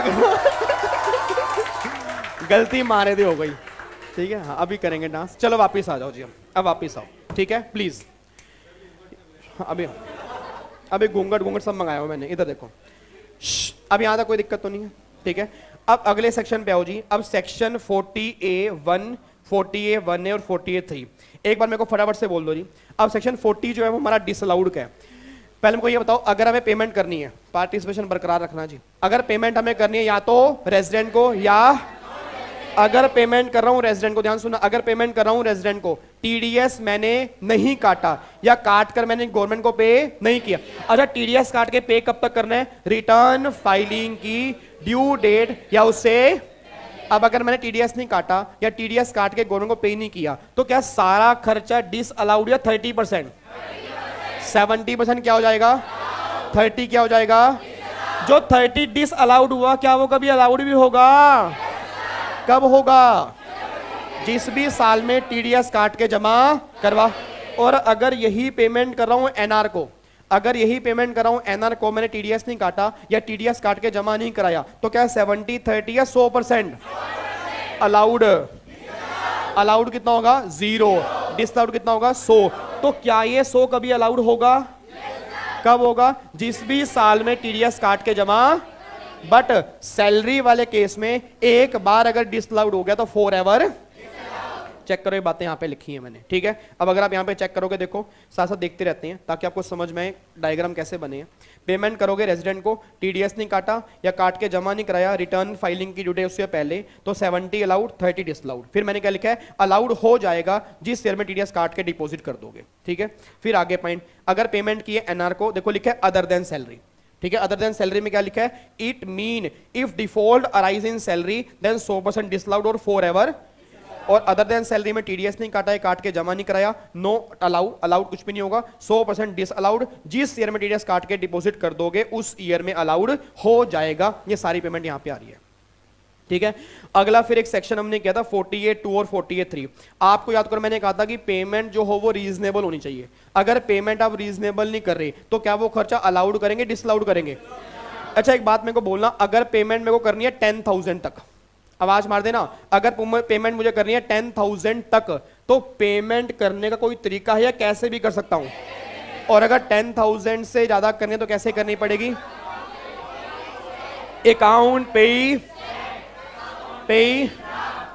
ऑनलाइन, अकाउंट पे चेक से, अकाउंट पे या ऑनलाइन। अगर मैं ऐसे पेमेंट करूंगा फिर तो मुझे वो खर्चा अलाउड होगा, नहीं तो वो खर्चा मुझे अलाउड। एक पॉइंट मैंने और कहा था कि 10,000 रुपए की लिमिट, कुछ बच्चे बोल नहीं रहे, ध्यान रखना। 10,000 रुपए की लिमिट जो है वो ट्रांसपोर्ट वाले केस में कितनी हो जाएगी? 35,000, अगर आपको ध्यान आ रहा हो तो। देखो यहाँ पे मैंने वही लिखा है, पेमेंट टू ए पर्सन एक खर्च है, सिंगल डे में अगर मोर देन 10,000 पेमेंट कर रहे हो, अकाउंट पे ड्राफ्ट और इलेक्ट्रॉनिक करोगे तो ठीक है, और 35,000 रुपए की आपकी लिमिट हो जाएगी ट्रांसपोर्टर वाले केस में। ये 48(3) हमारा निकल के आ रहा है, ठीक है। ये पॉइंट हमने यहाँ पे कंप्लीट किया था। उसके बाद फिर अगला सेक्शन जो हमारा था that is section number 40B, जो अभी हमने किया, याद आ रहा है? पार्टनरशिप फर्म वाला। फटाफट से मुझे बोल दो, पार्टनरशिप फर्म के कितने पार्टनर होते हैं? 2। वर्किंग या फर्म ने सैलरी पे की नॉन वर्किंग पार्टनर को अलाउड, डिसअलाउड, बोनस दिया अलाउड, डिसअलाउड, कमीशन दिया अलाउड, डिसअलाउड, इंटरेस्ट दिया सारा या 12% तक। अब बात करो वर्किंग पार्टनर की। वर्किंग पार्टनर को सैलरी दी अलाउड या डिसअलाउड, बोनस दिया, कमीशन दिया, इंटरेस्ट दिया, कितने %? अच्छा, सैलरी बोनस कमीशन सारा अलाउड या एक लिमिट है? वो लिमिट किस पे डिपेंड करती है कि कंपनी के बुक प्रॉफिट, कंपनी के नहीं, पार्टनरशिप फर्म के बुक प्रॉफिट पहले 3 लाख के अलग कर दो, बाकी पहले 3 लाख के बुक प्रॉफिट तक 90% ऑफ बुक प्रॉफिट और 1.5 लाख रुपए भी चैवरीज, और बैलेंस बुक प्रॉफिट का। एक बात मेरे को बता देना, क्वेश्चन आ रहा है एक, ठीक है, बहुत तेजी से आ रहा है। अब क्वेश्चन बहुत तेजी से आ रहा है, निकलने वाला है बस क्वेश्चन ये है कि अगर, प्लीज क्वेश्चन ये निकल के आ रहा है कि अगर, ध्यान सुना जी, अगर एक पार्टनरशिप फर्म के लॉस हैं, अगर एक पार्टनरशिप फर्म के लॉस हैं, तो क्या फर्म को सैलरी अलाउड हो सकती है? कितनी? 1.5 लाख रुपए तक। तो एग्जाम में अगर क्वेश्चन बन गया तो गलती तो नहीं करोगे? लॉस वाला बन गया तो क्या सैलरी अलाउड करके आओगे? कहां तक की सैलरी? अच्छा, अगर प्रॉफिट वाला क्वेश्चन बन गया तो 3 लाख तक अलग कर दोगे, बैलेंस पहले 3 लाख पे कितने % है? अगले पे। इन दोनों को जोड़ के जो आएगा उतनी सैलरी क्या हो जाएगी? पर पार्टनर या टोटल? ये बात ध्यान देना। और जो इंटरेस्ट का 12% है वो टोटल है या पर पार्टनर है? ये बात ध्यान देना जी। तो देखो सारी बातें मैंने यहाँ पे लिखी हैं। अगर पेमेंट करे non working partner, remuneration 100% disallowed, interest up to 12% allowed, ठीक है। अब अगर payment to working partner, interest up to 12% allowed, remuneration up to 3 lakh book profit 90 और 1.5 हायर, और 3 लाख से ऊपर है तो 60% एक्सेस वैल्यू जो होगी वो यहाँ पे आ जाएगी। एक बात मैं यहाँ पे लिखना भूल गया हूं, मैं लिख देता हूं, अगर पार्टनरशिप फर्म के लॉसेस भी हैं तो भी रेम्यूनरेशन अलाउड हो जाएगी 1,50,000। बस ये बात ध्यान देना, ये आपके नोट्स में नहीं लिखा हुआ, ठीक है, आप लिख लेना यहाँ से, ठीक है ना, क्योंकि ये नोट्स नहीं है आपको, तो मैं कल दूसरे दे चुका हूँ ना, इस पर तो खिचड़ी पक गई है, आपके तो बिल्कुल साफ वाले हैं, तो उसमें लिख लेना यहाँ से, ठीक है। आपको ये लाइन जरूर लिखनी है, नहीं याद रहेगी तो फोटो क्लिक कर लो ताकि आप बाद में देखो तो आपको याद आ जाए। याद आ रहेगी, बस ठीक है। तो ये लॉस वाली लाइन बस आप जरूर लिख लेना कि लॉस वाले केस में, और प्रिंट आउट निकालने हैं नोट्स आपने आज, चाहे घर जाते हुए निकाल ही लेना। देखो 12 पेज है, कम से कम 12 पेज अगर हैंड में होंगे ना तो कभी पढ़ सकते हो। और आप कमाल के बाद देखो 12 पेज में सारे सेक्शन मैंने कवर किए हैं सर, आपको सिंगल सेक्शन भी दिखा नहीं होगा जो मैंने छोड़ा है, ठीक है। और रिवीजन जो कर रहे हैं ऐसा नहीं कि ऊपर पर से उड़ा रहे हैं, मतलब चीजें वही कवर हो रही हैं, बस वो पहले डिटेल में की थी, अब फटाफट से रिवीजन हो रही है, ठीक है जी। चलो अब अगला सेक्शन फिर हमारा रहा है 41.4। अब 41.4 में निकल क्या रही बेड डेट्स की रिकवरी। अब याद करो, अगर आपको बेड डेट्स पहले अलाउड हुए थे, अगर आपको पहले बेड डेट्स अलाउड हुए थे, सोच के बोल देना बेड डेट्स पहले अलाउड होते हैं नहीं होते हैं? क्या इनकम टैक्स में प्रोविजन अलाउड होता है, बेड डेट्स होते हैं? अगर बेड डेट्स मुझे अलाउड हो चुके हैं, बाद में रिकवरी हो रही है, रिकवरी टैक्सेबल नॉन टैक्सेबल? तो 41.4 ये बात कह रहा है कि रिकवरी ऑफ बेड डेट्स जो है वो आपके हाथ में टैक्सेबल कर दी जाएगी अंडर हेड पीजीपी, ये बात यहां पे लिखा हुआ है।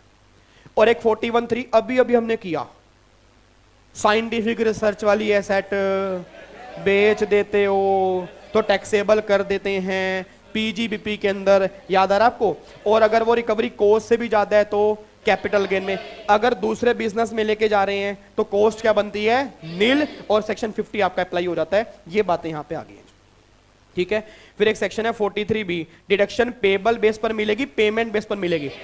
तो अगर आपने रिटर्न की ड्यू डेट उससे पहले पेमेंट कर दी है तो आप डिडक्शन क्लेम कर सकते हो इनकम टैक्स एक्ट में, बस ये बात ध्यान दो, ठीक है।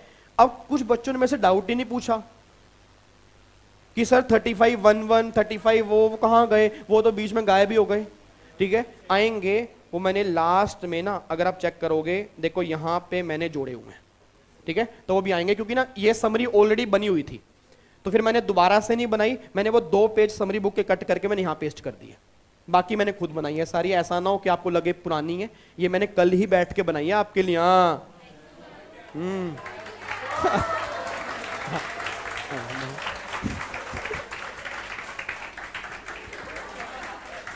चलो इधर देखो ध्यान से, अब यहां पे आओ फटाफट से।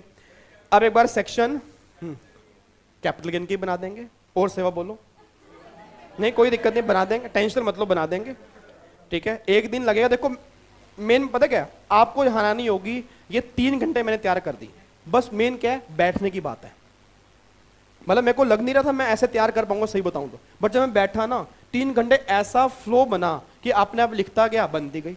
तो टाइम नहीं लगता, टाइम दोगे अच्छे सब कुछ निकल के आता है, ठीक है। तो कैपिटल गेन के बना के भी दे देंगे, और बोलो जी, ठीक है। चलो अब आओ फटाफट से आओ, अब सेक्शन नंबर 44AA पे आओ जी। अब 44 की सीरीज हमारी स्टार्ट हो चुकी है, अब आएगा मजा, अब लिमिट्स हैं बहुत सारी।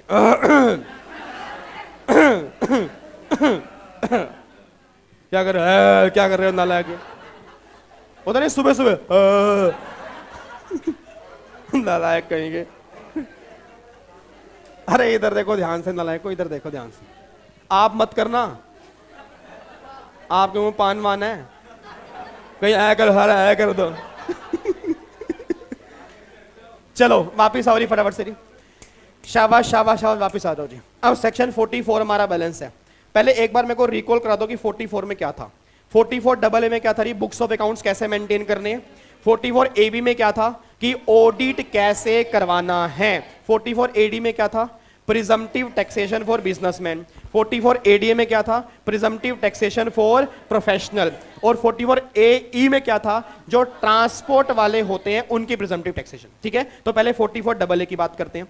अब एक बात मेरे को बताओ सारे बच्चे, 44AA में जो मुझे बुक्स ऑफ अकाउंट्स मेंटेन करने हैं, अगर मैं प्लीज, अगर मैं स्पेसिफाइड प्रोफेशन कैरी कर रहा हूं, अगर मैं स्पेसिफाइड प्रोफेशन कैरी कर रहा हूं, तो पिछले 3 में से किसी भी साल या हर साल ग्रोस रिसीट 1.5 लाख से ज्यादा है तो मुझे बुक्स ऑफ अकाउंट्स मेंटेन करने। एक बार दोबारा बोलो, अगर मैं क्या कैरी कर रहा हूं, स्पेसिफाइड, तो पिछले 3 में से किसी भी 1 साल या हर साल क्या चेक करना है, ग्रोस रिसीट। छोटे छोटे क्वेश्चन होंगे, बोलते ला करो, ठीक है। सबसे पहला 44AA में सबसे पहले हम क्या कैरी कर रहे हैं, स्पेसिफाइड, पिछले 3 में से किसी भी साल या हर साल क्या चेक करना है, लिमिट क्या है, पिछले 3 में से किसी भी 1 साल होनी चाहिए, हर साल होनी चाहिए। तो अगर हर साल है तो क्या बुक्स ऑफ अकाउंट्स मेंटेन करने हैं, मैं स्पेसिफाइड प्रोफेशन कैरी नहीं कर रहा, तो मैं क्या कर रहा हूं फिर? या तो बिजनेस या ऐसा प्रोफेशन जो स्पेसिफाइड प्रोफेशन है, उसमें भी क्या कोई लिमिट है? टोटल इनकम कितनी है? 1 लाख। और टोटल सेल कितनी है? 10 लाख। पिछले 3 में हर साल या किसी भी एक साल, उसमें अगर कंडीशन सेटिस्फाइड है कोई भी एक, तो बुक्स ऑफ अकाउंट्स मेंटेन कर रहे हैं। बट अगर मैं इंडिविजुअल हूं या अगर मैं एचएफ हूं, तो एक 20 वाली लिमिट कितनी हो जाएगी? 2.5। और 10 लाख वाली तो मेंटेन करनी है। अगर मैं मेंटेन नहीं करूंगा तो कोई पेनल्टी नहीं देनी, या देनी है कितने की? 25,000 रुपए की पेनल्टी आपके ऊपर। यहां पे देखो, specified profession gross receipt 1.5 lakh से ऊपर in all 3 previous financial year. Business और non specified profession individual HF में total income 2.5 lakh, turnover 25 lakh, any one in 3 previous financial year. और अदर देन इंडिविजुअल एचएफ हैं तो 1 20 और 10 लाख की लिमिट चेक करनी है। और अगर डिफॉल्ट करोगे तो 25,000 रुपए की फीस आपको यहां पे देनी पड़ेगी। ये आपका बुक्स ऑफ अकाउंट्स का। अब बात करो ऑडिट की जी, इब आवेगा मजा। तो ऑडिट वाले केस में मैंने बता दो भाई क्या कहना लाग रहे? ऑडिट वाले केस में अगर मैं स्पेसिफाइड प्रोफेशन कैरी करूंगा तो ऑडिट की लिमिट कितनी है? और अगर मैं बिजनेस कैरी करूंगा तो, और अगर मैं प्रोफेशन कैरी कर रहा हूं जो स्पेसिफाइड में नहीं है तो 1 नालायक 2 करोड़। इधर देखो ध्यान से, नहीं भूल नहीं गया, दोबारा से बोल लेंगे भाई। मजा ना आया, बीच में रोक दिया, यूं ना टोका करो। हाँ चलो एक बार दोबारा से। अगर मैं स्पेसिफाइड प्रोफेशन कैरी करूंगा तो लिमिट कितनी है? 50 लाख।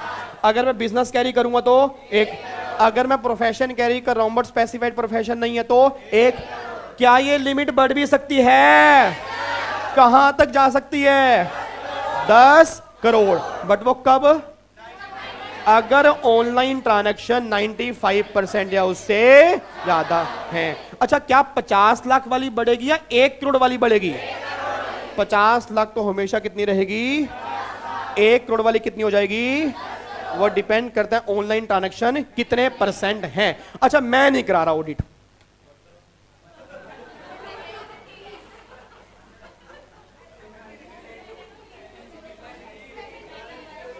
मैं नहीं करा रहा ऑडिट, तो क्या पेनल्टी है? क्या कितनी? 0.5% ऑफ टर्नओवर और 1.5 लाख रुपए, विच एवर इज। तो यहां पे एक बार चेक, हायर बोला किसी ने? हायर बोला, नालायक। कईयों को लग रहा है बीच में बोल दो कुछ भी, क्या पता लगन लग रहा है, नालायक। इधर देखो ध्यान से, देखो यहां पे specified profession gross receipt 50 lakh से ऊपर, ठीक है। अदर प्रोफेशन या बिजनेस में turnover 1 crore, normal case turnover 10 crore if 95% और मोर ट्रांजैक्शन ऑनलाइन है, ठीक है। और अगर डिफॉल्ट राइज करोगे तो 0.5% ऑफ टर्नओवर और 1.5 लाख रुपए विच एवर इज लेस, तो आपकी ये पेनल्टी आपके ऊपर एप्लीकेबल हो जाएगी, ठीक है। अच्छा, अब यहां पे आ जाओ जी। अब हमें करना है section number 44A D presumptive taxation for businessman या नॉन स्पेसिफाइड प्रोफेशनल। पहले तो मैं क्या बताओ, छोटा बिजनेसमैन कब माना जाता है? जब टर्नओवर 1 करोड़ तक होती है, 2 करोड़ तक होती है, ठीक है नहीं। अच्छा, अगर मेरी टर्नओवर 2 करोड़ तक है तो मैं बड़ा बिजनेसमैन हूं, छोटा, तो क्या मैं इनकम नॉर्मल तरीके से निकालूंगा या स्पेशल? तो मेरी कितनी इनकम मान ली जाएगी? 8%। 8 मतलब जितनी मेरी सेल होगी उसका 8%। अगर मैं ऑनलाइन में काम कर रहा हूं तो? अच्छा, क्या कोई खर्चा अलाउड होगा? नहीं। क्या डिसअलाउड होगा? क्या बुक्स ऑफ अकाउंट्स मेंटेन करने हैं? क्या ऑडिट करवाना है? क्या 80C to 80 वाली डिडक्शन मिलेगी? क्या लॉस सेट ऑफ होंगे? क्या कोई लॉक इन पीरियड भी है? क्या 5 साल? 5 साल। अगर मुझे 44AD लेना तो कितने साल लेना पड़ेगा? अगर बीच में विड्रॉ कर लूंगा तो अगले 5 साल 44AD। ये बात हमारी 44AD के अंदर की थी। तो एक बार चेक कर लो, यहां पे देखो जी, आप इंडिविजुअल हो, एचईएफ हो, फर्म हो, ले सकते हो, एलएलपी नहीं ले सकता। आपके टर्नओवर 2 करोड़ तक है, अगर है तो टर्नओवर 8% नॉर्मल केस में, 6% ऑनलाइन वाले केस में। लॉक इन पीरियड कितना है? 5 साल। डिडक्शन आपको मिल जाएगी, बाकी कोई बुक्स ऑफ अकाउंट्स नहीं, कोई खर्चा अलाउड नहीं, कोई डिसअलाउड नहीं, कोई ऑडिट नहीं, कुछ नहीं कराना। ये बातें आपकी निकल के आ रही हैं। अच्छा सुनो सुनो सुनो ना, सुन लो, सुनो भी, अगर मैं सुनो सुनो, अगर मैं सुनो सुनो सुनो सुनो सुनो बोलो, अगर मैं प्रोफेशन कैरी कर रहा हूं या मैं इरशाद नालायक, इधर देखो ध्यान से, इरशाद, अगर मैं, ध्यान सुना प्लीज, अगर मैं प्रोफेशन कैरी कर रहा हूं, अगर मैं प्रोफेशन कैरी कर रहा हूं और प्रोफेशन स्पेसिफाइड है, तो क्या मेरे लिए कोई प्रिजम्पटिव स्कीम है? यस। 44 एडी या एडीए? तो क्या लिमिट 2 करोड़ की है, 50 लाख की है? तो अगर मेरे टर्नओवर 50 लाख तक है तो कितनी इनकम मानेंगे? 50%। और कितना खर्चा मानेंगे? तो क्या कोई बुक्स ऑफ अकाउंट्स मेंटेन करनी है? नहीं। क्या कोई खर्चा अलाउड? क्या डिसलाउड? क्या ऑडिट? क्या डिडक्शन 80C to 80U वाली?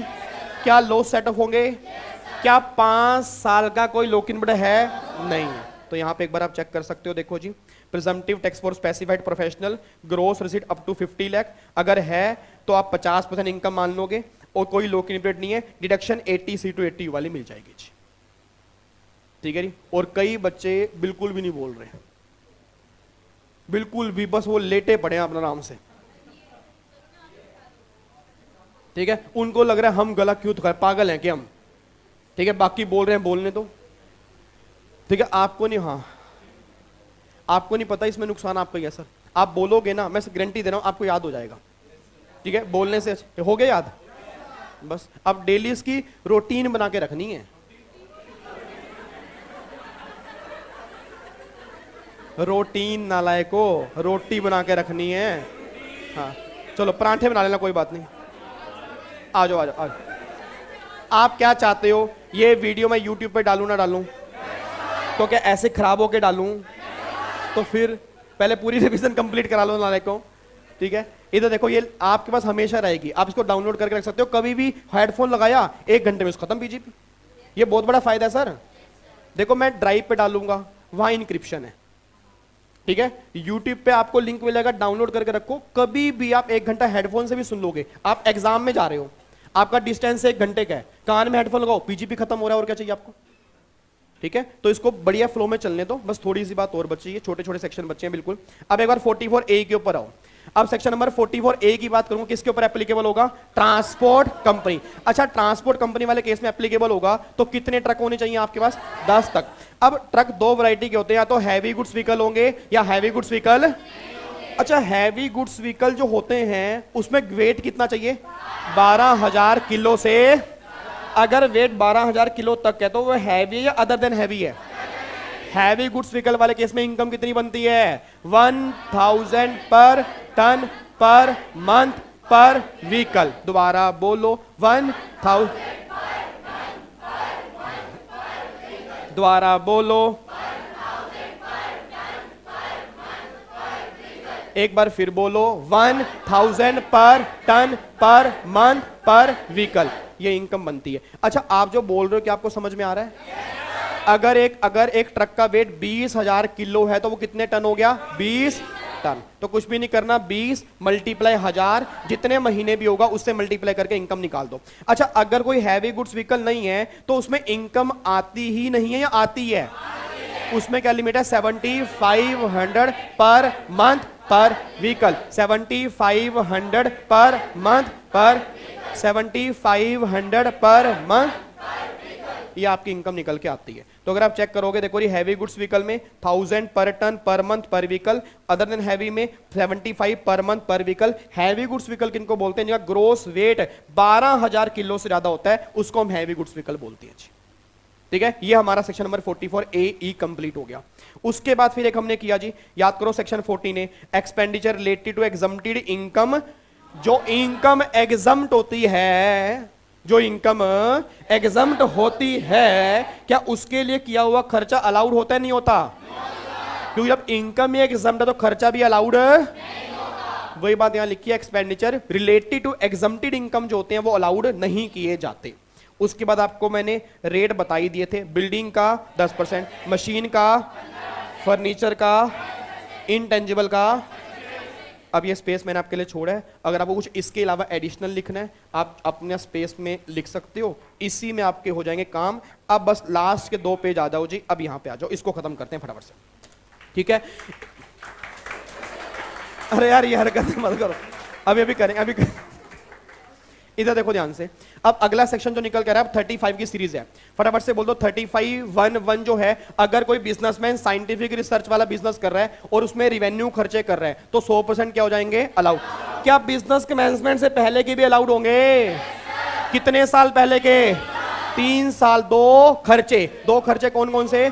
सैलरी और मटेरियल। अच्छा, जो ये 3 साल पहले के 2 खर्चे अलाउड होंगे वो अलाउड किस साल में होंगे? जिस साल तुमने बिजनेस कमेंस किया है। तो करक से निकल के आ रहा है बिजनेस कमेंसमेंट के बाद के सारे रिवेन्यू खर्चे, बिजनेस कमेंसमेंट से 3 साल पहले के 2 खर्चे उस साल अलाउड होंगे जिस साल तुम बिजनेस कमेंस करोगे। 35(1)(1) ये बात कह रहा है, 100% की डिडक्शन आपको मिल जाएगी। फिर अगला पॉइंट निकल कह रहा है 35(1)(2). 35(1)(2) कह रहा है भाई साहब डोनेशन दे रहे हो ऐसे इंस्टीट्यूट को जो गवर्नमेंट ने अप्रूव किया है, डिडक्शन कितनी मिलेगी? 100। 35(1)(2) है, अगर आप आईआईटी के पास नहीं जा सकते तो अगर कुछ गवर्नमेंट की कंपनी है उनके पास जाओगे, उनसे रिसर्च कराओगे, उनको पेमेंट करोगे, डिडक्शन कितनी मिलेगी? 100%। उसके बाद 35(1)(3), अगर आप किसी ऐसे इंस्टीट्यूट को डोनेशन दे रहे हो जो रिसर्च कर रहा है सोशल साइंस में या स्टैटिस्टिकल रिसर्च कर रहा है, डिडक्शन कितनी मिलेगी? 100% की डिडक्शन आपको यहां पे मिल जाएगी। 35(1)(4) सबसे मेन आ गया। 35(1)(4) शाबाश मेरे बच्चे, रिवेन्यू या कैपिटल? कैपिटल खर्चे पर वैसे क्या क्लेम करते हैं, बट यहां क्या डेप्रिसिएशन है? 100% है, बट वो कब है? अगर बिजनेस कौन सा है? साइंटिफिक। अच्छा, क्या सारे कैपिटल खर्चे या लैंड को छोड़ के? क्या बिजनेस कमेंसमेंट से पहले के भी अलाउड होंगे? कितने साल पहले के? और किसको छोड़ के? लैंड को छोड़ के। और कितने % अलाउड होंगे? 100% की डिडक्शन आपको यहां पे मिल जाएगी। अगला फिर निकल कर 35(2)(a). अब 35(2)(a) अगर पेमेंट कर रहे हो आईआईटी को तो आईआईटी आपके बिजनेस के लिए रिसर्च करेगा, तो जो पेमेंट आपने की होगी आईआईटी को कितने % क्लेम कर लोगे? 100% की डिडक्शन क्लेम कर लोगे। अगर 35(2)(b), अगर कोई कंपनी इन हाउस रिसर्च कर रही है, अगर कोई कंपनी इन हाउस रिसर्च कर रही है लैंड और बिल्डिंग को छोड़ के, तो जो भी खर्चा आपने किया होगा कितने % अलाउड होगा? 100। अच्छा, लैंड वाला अलाउड, बिल्डिंग वाला अलाउड हो जाएगा 35(1)(4) के अंदर, जो हमारा कैपिटल खर्चे वाला है, ठीक है। उसके बाद फिर 35(CCC), अगर एग्रीकल्चर एक्सटेंशन पर जो भी खर्चा किया क्या वो मुझे अलाउड होगा? नहीं होगा? कितने % अलाउड होगा जी? पूरा का पूरा 100% मुझे यहां पे अलाउड हो जाएगा। फिर 35(CCD), अगर स्किल डेवलपमेंट पे कोई भी खर्चा किया है अलाउड है या नहीं है? यस। कितने % है? 100%। अब आवाज मार देना यार, मुझे करवानी है मार्केटिंग, मुझे करवानी है मार्केटिंग। अगर मार्केटिंग नॉर्मल मार्केटिंग है, न्यूज़पेपर में, पैम्फलेट में, ब्रोशर में नॉर्मल है, क्या वो अलाउड है या नहीं है? बट अगर मैं मार्केटिंग पॉलिटिकल पार्टी की मैगजीन में करा रहा हूं, अलाउड है या डिसअलाउड? 100 की 100% क्या हो जाएगी? डिसअलाउड। ये हमारा 37(2)(b) है। फिर अगला मैंने क्या 35(DD), अगर किसी कंपनी का अमलगामेशन हो रहा है तो अमलगामेशन के टाइम पे जो भी खर्चे किए जा रहे हैं क्या वो अलाउड है या नहीं है? कितनी इंस्टॉलमेंट के अंदर? 5 इंस्टॉलमेंट के अंदर ये खर्चे अलाउड होंगे। और अगर कोई एम्प्लॉयर एम्प्लॉय को वीआरएस दे रहा है और वीआरएस पे जो भी खर्चे होंगे कितनी इंस्टॉलमेंट के अंदर आएंगे? 5 इंस्टॉलमेंट के अंदर। ये सारी बातें आपकी निकल के आ रही हैं। तो सिंपल सी बात है, देखो ये पूरा पीजीबीपी मेरे ख्याल से 90 मिनट भी नहीं लगे, 60 मिनट ही लगे हैं। 60 मिनट में पूरा पीजीबी हमारा रिवाइज हो जाता है जी।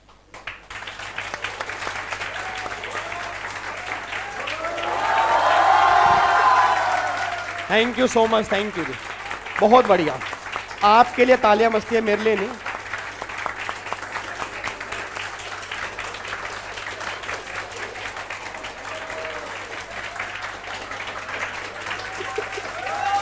चलो बस बस बस बस बस, वाह भाई वाह। नहीं, ये तालियां आपके लिए बजती हैं। देखो सही बता रहा हूं, मेरे को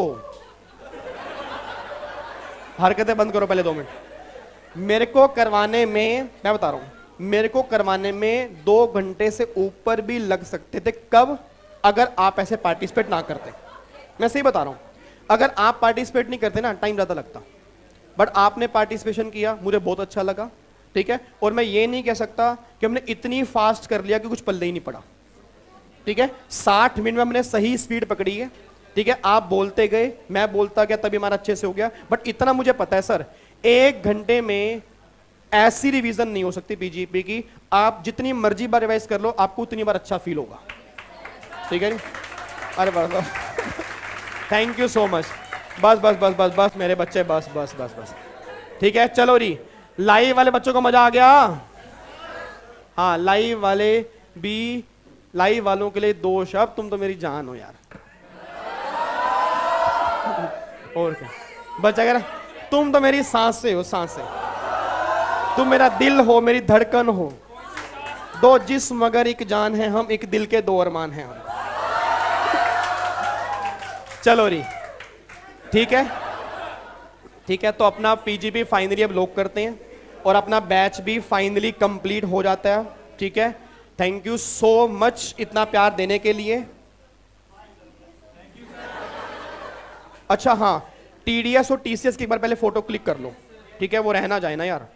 एक बार पहले फोटो क्लिक कर लो उसकी फटाफट से, और फिर मैं ना आपका 10 मिनट ये बताऊंगा बस रिवीजन प्लान क्या होगा, देन हम पैक कर देंगे। और 10 मिनट लगेंगे? नालायक, कब छोड़ेंगे सर?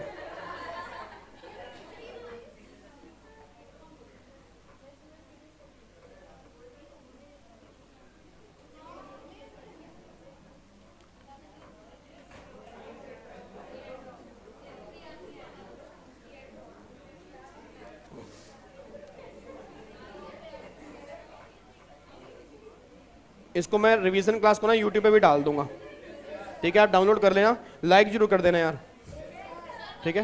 हाँ, कमेंट्स भी कर देना यार, दिल खोल के कर देना यार कमेंट। अच्छा सुनना ध्यान से, आपको चलो पहले फोटो क्लिक करो।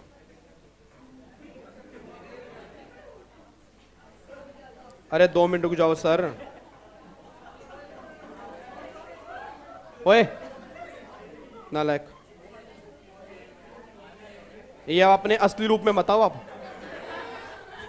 कई बच्चे अपने असली रूप में आ रहे हैं, वो लोग बाहर दिखते हैं ना वैसे रूप में आ रहे हैं। क्या ये हो गया?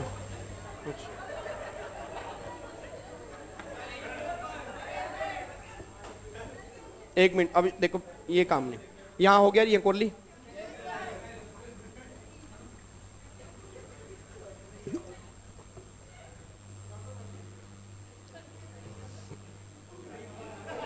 प्लीज यार 2 मिनट बैठ जाओ आराम से।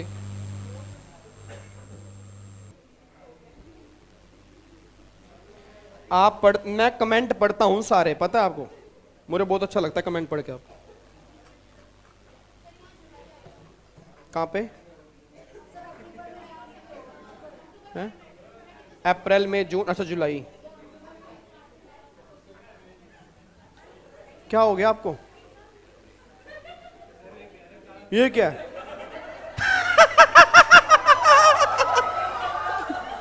ये क्या है नालायक? लिखो यहां, इधर देखो। हाँ?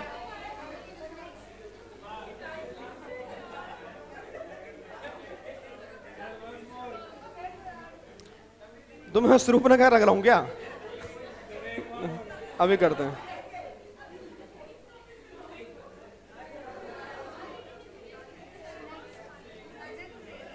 मैं ग्रुप में भेज दूंगा, लाइव वाले बच्चे टेंशन मत लें जी।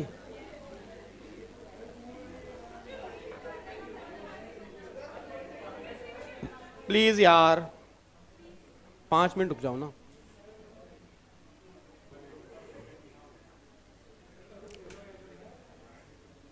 कैमरा निकाल के क्लास दिखा दो। मुड़ नहीं सकता ना कैमरा, आप इधर आ जाओ सारे, एक एक करके आते रहो, चेहरा दिखाते रहो उनको।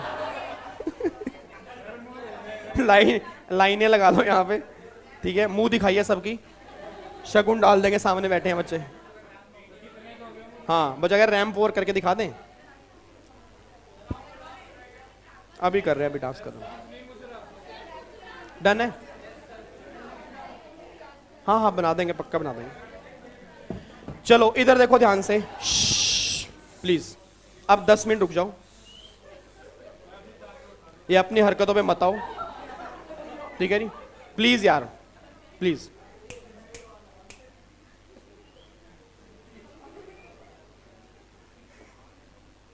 शांत शांत शांत, इधर देखो ध्यान से। सर हमारे लाइव वालों का नाम लो ना, ताकि आप लाइव को ऐसे लगेगा कि हमें दरबार रिवाइज कर। अरे प्रतीक, मैं तुम्हारा नाम यार हमेशा याद करता हूं। चलो इधर देखो ध्यान से, अब चुप करके पिन ड्रॉप साइलेंट अगले 10 मिनट, ठीक है? उसके बाद फिर हम खत्म कर देंगे, जो मर्जी करना फिर यहां पे। इधर सुना जाए प्लीज प्लीज, अब सुनना जी। अब देखो सिलेबस हमारा आज हमने फिनिश कर दिया अच्छे ढंग से, ठीक है जी। अब सिलेबस हमारा कंप्लीट हो गया। आज हमारा 6 नवंबर है, 6 नवंबर को हम सिलेबस हमने फाइनल पूरा कंप्लीट किया और पेपर हमारे हैं 21 दिसंबर से।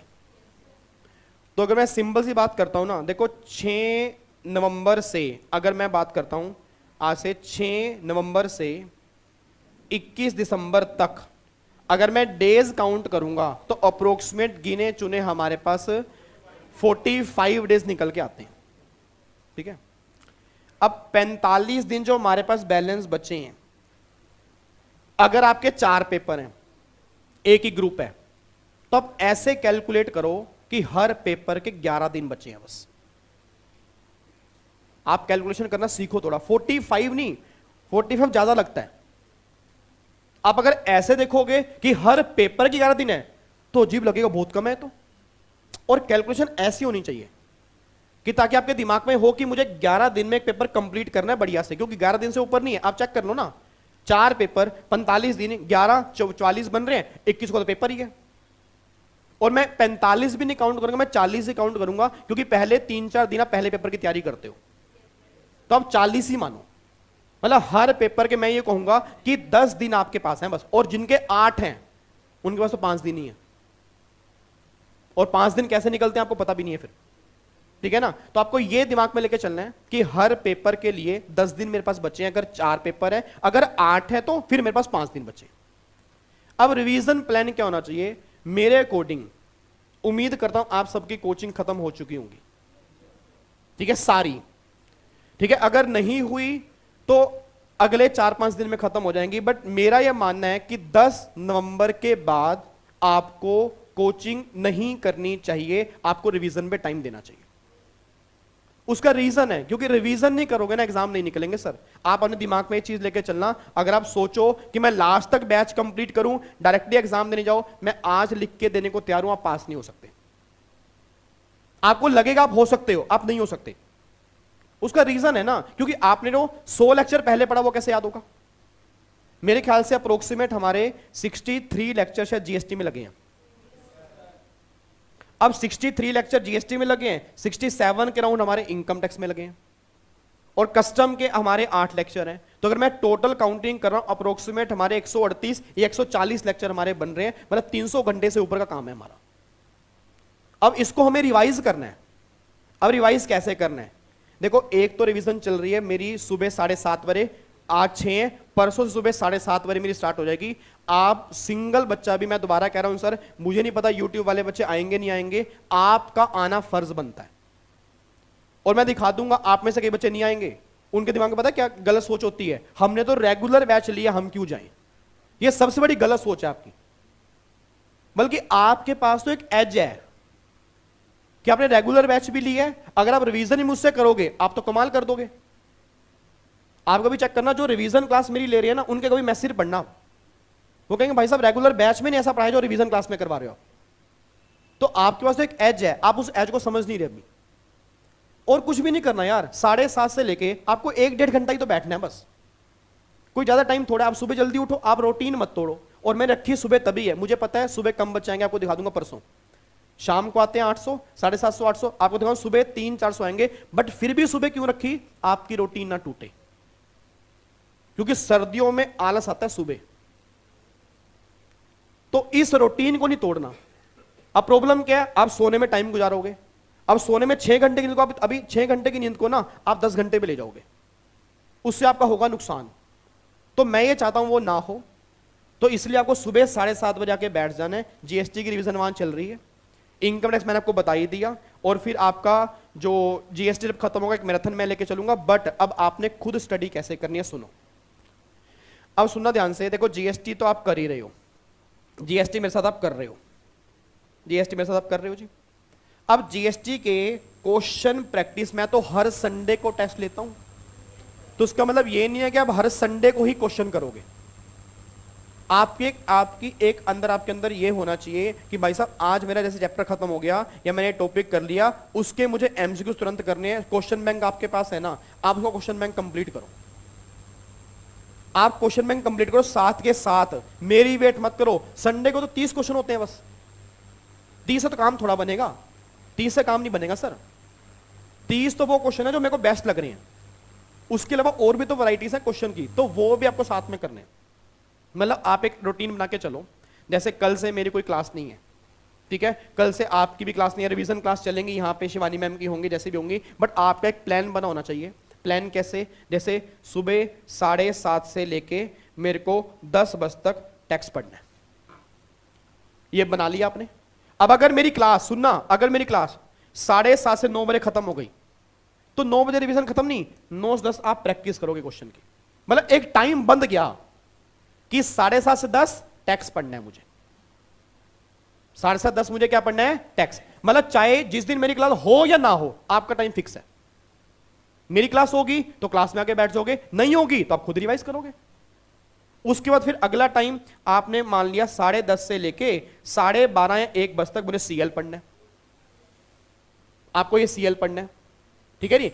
उसके बाद फिर आपने कहा 12:30 तक पढ़ा, 1 बजे तक पढ़ा, फिर 1 से 2 मुझे लंच टाइम है मेरा, 1 से 2 जो मेरा है वो लंच टाइम है, मुझे कुछ नहीं करना। लंच टाइम में नहीं खाऊंगा पीऊंगा, अपना आराम से लंच फ्री हो जाऊंगा। और फिर 2 से 3 ये टाइम निकालना होता है, बहुत जरूरी। इसमें आती है नींद, खाना खाने के बाद। तो सबसे बेस्ट तरीका क्या है? मैं वही बता रहा हूं, सबसे बेस्ट तरीका क्या है? आप आधे घंटे का नैप ले लो, क्योंकि अगले 10 घंटे आप फ्रेश रहोगे।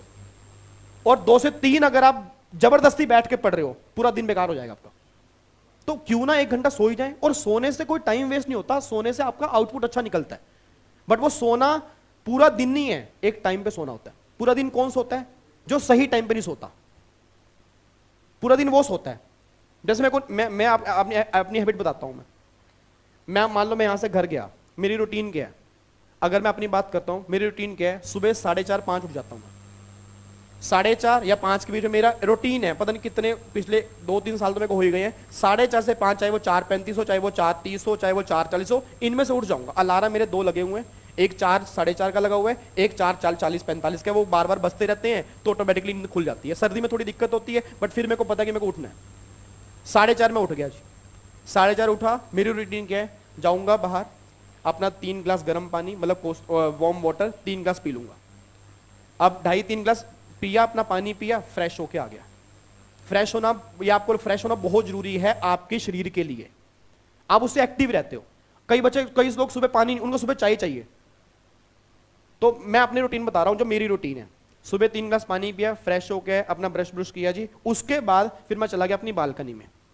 मस्त हवा चल रही होती है, ठंडी ठंडी, और बिल्कुल सन्नाटा। इतना गुड फील आती है ना, इतनी गुड फील आती है, मैं आपको बता ही नहीं सकता। मतलब एक अलग ही, मतलब इतनी पॉजिटिव वाइब्स जो आपको दिन में कभी नहीं मिलती, क्योंकि दिन में तो चैं चैं चैं चैं चैं चैं चल रही है पूरा दिन।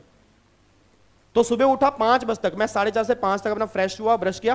5 से लेके 6 बजे तक मैं अपना बालकनी में बैठा रहा, अलोम विलोम, प्राणायाम, मेडिटेशन, योगा किया। 1 घंटा पूरा अपने शरीर को दिया। फिर 6 बजे मैं आ गया अंदर, 10-15 मिनट अपना वॉक किया, थोड़ा पसीना पसीना अपना उतारा, फिर अपना नहाने चला गया। नहाने के बाद अपना फटाफट से फ्रेश हुआ। सुबह उठ के 2 एप्पल और 1 नारियल पानी नाश्ता, ठीक है। कोई ये डाइट नहीं, पराठे परोठे वाला कोई काम नहीं है, ठीक है। 2 एप्पल 1 नारियल पानी अपना पिया, अपनी क्लास में आ गया। यहाँ पे सुबह आपके सामने पहुंच जाता हूं मैं, अपनी क्लास में आ गया। फिर यहाँ पे मेरी क्लास खत्म हुई। अब उसके बाद जब मेरी क्लास नहीं है तो फिर मैं चलता हूँ घर। अब घर गया, आपने जाके अपना बैठ गया पढ़ने के लिए, टेबल के ऊपर पढ़ने के लिए बैठा। अब जब मेरे को लगा ना मेरी आंख बंद हो रही है, तो फिर मैं तुरंत बुक बंद कर देता हूं। तुरंत उसी टाइम, मैं दूसरा सोचता नहीं, उसी टाइम बुक बंद की, वहीं चेयर अपना पीछे करके लेट गया। अब 15-20 मिनट आंख खुली, इतनी फ्रेश। फिर मेरे को 8 घंटे का रूटीन मिल गई मेरी। मैं वेट नहीं कर, ऐसे नहीं आंखें खोल, ये काम गलत है, क्योंकि आप प्रकृति मतलब जो शरीर है उससे छेड़खानी कर रहे हो आप। तो जब वो कह रहा है नींद है तो उसको ले, पर ये नहीं कि भाई साहब 2-2 घंटे सो ही गए पता ही नहीं है, पागलों की तरह है लेट गए आराम से, भाई साहब 5 घंटे बाद उठेंगे, वो काम नहीं। एक टाइम हो, आधा घंटा आप किसी को बोल के सो, नहीं तो आप चेयर पे सो जाओ ना, आप चेयर पे उठ ही जाओगे आप 100% है। आधे घंटे बाद चेयर पे आप, क्योंकि कंफर्टेबल लेट नहीं सकते आप, इसलिए मैं चेयर पे क्या करता हूं, पीछे करता हूं, आराम से आंखें बंद करके लेटता हूं, आधे घंटे बाद 15 मिनट अपने आप नींद खुल जाती है, फिर वो फ्रेश मेरे पास अंदर आ गई। फिर इस तरह से मेरी रूटीन है। फिर शाम को अपना क्लासेस ली यूट्यूब की, फिर बैठता हूं रात, मतलब मेरे को मेरी रूटीन जो है 12 साढ़े 12 सोना, 4:30 5 से बीच में उठना, मतलब 5 घंटे की नींद मैंने अपनी ली हुई है, और दिन में कभी 15-20 मिनट आधा घंटा हो गया, और ये नींद बहुत सफिशिएंट होती है। रीजन आपकी हैबिट कैसे बनती है, और आपको 1-1.5 महीने में हैबिट बनानी पड़ेगी। ये मान लो 6 घंटे की नींद से ऊपर नींद आपको नहीं लेनी है, अभी नहीं लेनी है आपको। और वो क्यों पूरा पूरा दिन आती है, या तो आपके कहीं खाने पीने में कमी है, आपका खाना पीना बेकार है, जो उसको सही कर लो एक, क्योंकि लास्ट के महीने में तबीयतें भी बहुत खराब होती हैं, क्योंकि जब दिमाग में टेंशन, अब अभी क्या है, एक दिन बढ़ने दो, आज के बाद ना एक दिन बढ़ेगा। अभी तो क्लास आते थे, दोस्त मिल गए, कूल हो गया, काम करता। अब जब आपको डेज बढ़ेंगे, आपको टेंशन होगी, टेंशन होगी तो कई बार ना इंसान टेंशन में भूख लगती है उसको, और वो गलत फलत खा लेता है, उससे होती है फिर हेल्थ खराब, फिर होता है खांसी जुकाम, फिर 8 दिन का तो काम खत्म। क्योंकि जब मेरे को बुखार हो रहा है मैं पढ़ ही नहीं सकता, मेरे को खांसी है, बार बार खांसी आ रही है, दिमाग मेरा वहीं जाएगा। तो बेटर क्या है, पहले में पता है उसको सही कर लो ना, खाना पीना सही होना चाहिए, घर का खाना। जो लोग बाहर रहते हैं, बाहर भी अच्छी चीजें मिलती हैं, ऐसा नहीं अच्छी चीजें मिलती है, फ्रूट लेके आ जाओ, ठीक है, आप फ्रूट लेके आओ भाई, जितने का आप 40 रुपए की 50 रुपए का बाहर कुछ गंदा खा रहे हो, तो भाई 50 रुपए किलो तो सेब आ जाएंगे, आधा किलो सेब आ जाएंगे, आप दिन में 2-3 बार सेब खा लो, फ्रूट जूस पी लो, आप नारियल पानी पी लो, आप खाने की बहुत चीजें हैं, ऐसा नहीं है कि बाहर रहते हैं तो मिलता नहीं है। अगर डाइट लेनी है हल्की डाइट लो, आप पीली दाल खा लो, मत खाओ राजमा, मत खाओ छोले भटूरे, मतलब आपके ऊपर है ना, आप क्या तो नींद तो आएगी, आपकी डाइट ही है। अब जब तेल तेल तेल अंदर घुसेगा तो भाई साहब नींद ही तो आएगी फिर। तो मेन करक्स ये निकल के आ रहा है, आने वाला 1 महीना आपने पढ़ाई और डाइट दोनों पे ध्यान देके चलना आपको, ठीक है जी। तो आने वाला 1 महीना ये ध्यान रहे। और आपको मैं दोबारा बोल रहा हूं, आज आपने एक जाके काम करना है, एक पेपर लेना है, एक नोटबुक लेनी है, पेन आपके पास होना चाहिए, आधा घंटा आपने बैठना है, उस कमरे में कोई नहीं होना चाहिए, और बैठ के ये सोचना है कि अब मुझे अगला 1.5 महीना कैसे पढ़ना है। सबने काम करना है और टाइम लिखना है। फॉलो नहीं होगा कोई बात नहीं, फिर दोबारा लिखो, नहीं होगा फिर दोबारा लिखो, गारंटी है चौथी बार में फॉलो होना स्टार्ट हो जाएगा। बट आप लिखोगे नहीं तो फॉलो ही नहीं होगा ना। आप लिखो कि इतने से इतने टैक्स, इतने से इतने सीएल, इतने से इतने जीआईजीएल, इतने से इतने ये, ठीक है। फिर ये प्रैक्टिस, ये रिटर्न प्रैक्टिस, ये मेरे को ये नोट्स पढ़ने हैं, ये मेरे को नोट्स पढ़ने हैं, काम खत्म। और ये फिजूल की थोड़ा सा, अब यूट्यूब पे आप एक्टिव तभी हो जब आपको रिक्वायरमेंट हो। मैं इसलिए कह रहा हूं, पूरा पूरा दिन लग जाता है यूट्यूब पे, पूरा पूरा दिन। जो चीजें आप खुद जल्दी कर सकते थे वो कई बार यूट्यूब पे लेट हो जाती हैं। क्योंकि अब सोच के बोलना, एक बात बताओ, जैसे मान लो मैंने जीएसटी की रिवीजन करा दी, मैंने जीएसटी की मैराथन स्टार्ट कर दी, तो आपने अगर पहले रिवीजन सही ढंग से की है, आपको सारी मैराथन लेने की रिक्वायरमेंट नहीं है। आपको लगता है नहीं जाके बैठ जाऊंगा, उससे आपका टाइम वेस्ट होता है। कितनी बार पढ़ोगे कॉन्स्टिट्यूशन, कितनी बार पढ़ोगे बेसिक कॉन्सेप्ट, आता है वो तो आपको, जिसमें दिक्कत है वो देखो ना। तो मैं कहना क्या चाह रहा हूं, माइंड से काम करना है आपने।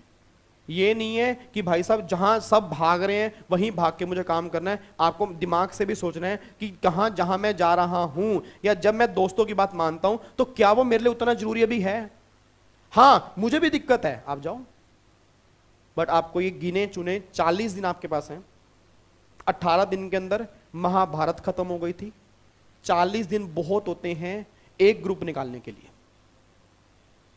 40 दिन के 24 घंटे होते हैं, मल्टीप्लाई करोगे बहुत टाइम निकलता है, इवन 2 ग्रुप भी निकल जाते हैं। अब वो आपके ऊपर डिपेंड करता है कितना हार्डवर्क कर सकते हो।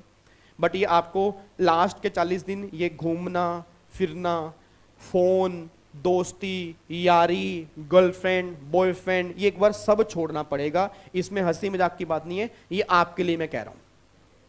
ये 40 दिन के बाद भी वापिस आ जाएंगे, ठीक है। देखो मेरा मानना क्या है, अगर कोई सच्चा दोस्त होगा वो 40 दिन आपकी वेट कर लेगा। मैंने कई लोग देखे हैं भाई साहब, लोगों का करियर फेल होते हैं। फेल वो किस चक्कर में? अरे सर बात ना करें, एक ही सुनने को मिलता है, तुम्हारे पास तो टाइम ही नहीं है, तुम्हारे पास तो ये नहीं है, तुम मेरे को भूल ही गए हो, ऐसे की तैसे ऐसे टाइम की। भाई सिंपल सी बात है, मेरा करियर मुझे प्यारा नहीं है क्या? तो मेन आपके माइंड में दोबारा बोल रहा हूं क्लियर हो, 40 दिन आपने कैसे यूज करने हैं, ठीक है जी। अगर आप अच्छे से यूज करोगे, आप बहुत जल्दी, जिस अटेम्प्ट के अंदर आपके दिसंबर में है एग्जाम पास होगा, आप सब जानते हो 10% या 15 रिजल्ट आता है, उसमें अगर आपको आना है तो उसके लिए कुछ आपको अलग करना पड़ेगा जी, ठीक है जी। तो उस लेवल की आप तैयारी करके चलो, पूरी नॉलेज आपको दे दी गई है, सब कुछ आपके पास है, मैंने अपना बेस्ट दी है जी, आपको अपना बेस्ट अब देना है। अब वो आपके ऊपर है कि आप कैसे देते हो। मैं तो अभी भी 1 महीना अपना बेस्ट दूंगा, ठीक है, यूट्यूब के ऊपर दूंगा, वो चाहे यहां नहीं दूंगा, बट आपको भी अपना बेस्ट देना है जी। डन है जी। तो बस अब किसी को कोई एक आधा डाउट है तो पूछ लो, नहीं तो हम पैक करते हैं। कोई किसी को कुछ पूछना हो जी, कोई किसी के दिल में कोई बात रह गई हो? जीएसटी की मैराथन फेस टू फेस तब होगी अगर इनकम टैक्स की मैराथन फेस टू फेस अच्छी जाएगी। नहीं, सुबह तो मुश्किल हो जाएगा, लूंगा तो शाम को ही, तो लाइव ले लो। हैं? सो जाएंगे? ऐसे क्या सो जाएंगे? बुआ चाची ऑन द स्टेज, ओहो, ठीक है जी। चलो तो क्लियर है सब कुछ जी, ठीक है। बाकी अब कब मिल रहे हैं हम? 12 को रात को, सुबह 7 बजे तक मिलेंगे जी। और मैं पहले क्लियर कर दूं, बीच में डिस्टर्बेंस नहीं होनी चाहिए। आप ये समझो कि आप यहां 100 बच्चे नहीं बैठे होंगे, 2000 बच्चा वहां बैठा होगा या 1500 बैठा होगा, हमें सबको लेके चलना है, ठीक है ना। कोई भी डाउट होगा मैं अपने आप बोलूंगा कि कोई डाउट तब लेंगे, बीच में कोई डिस्टर्बेंस नहीं, पार्टिसिपेशन सबने करना है, सब कुछ करना है, बट बीच में ना कोई बातचीत। क्योंकि आप ये समझो कि सर 100 के चक्कर में ऐसा नहीं चाहता कि 1800 बच्चों की भी दिक्कत आ जाए, क्योंकि वो भी सब कुछ छोड़ के बैठे हैं पूरी रात 12 घंटे। तो हमें उनको भी लेके चलना है, आपको भी लेके चलना है, उनको भी ये फील हो कि सर मुझसे बात कर रहे हैं, आपको भी ये फील हो कि सर मुझसे भी बात कर रहे हैं, ठीक है ना। तभी एनर्जी से हमारा कुछ उसके बाद इफेक्ट निकल के आएगा कि वाकई मजा आएगा कि हमने 12 घंटे में कुछ किया है जी, ठीक है जी। तो चलो, तो बाकी अब अपना मुलाकात करते हैं। Thank you so much, thank you so much जी, God bless you, take care. और अपना जो भी है एंजॉय कर सकते हैं हम, ठीक है। आप अच्छा सुनो ध्यान से। अब पहले तो एक बच्चा मेरे ख्याल से गिटार भी लेके आना। हाँ, किस किस बच्चे ने कुछ है परफॉर्म? एक तो बच्चे ने गिटार परफॉर्म करना है, आपने क्या, आप भी परफॉर्म क्या करोगे? अच्छा, कुछ लिखा है, ठीक है। तो ऐसा करते हैं, क्लास आपने एक बार ओवर करते हैं, लाइव वाले बच्चे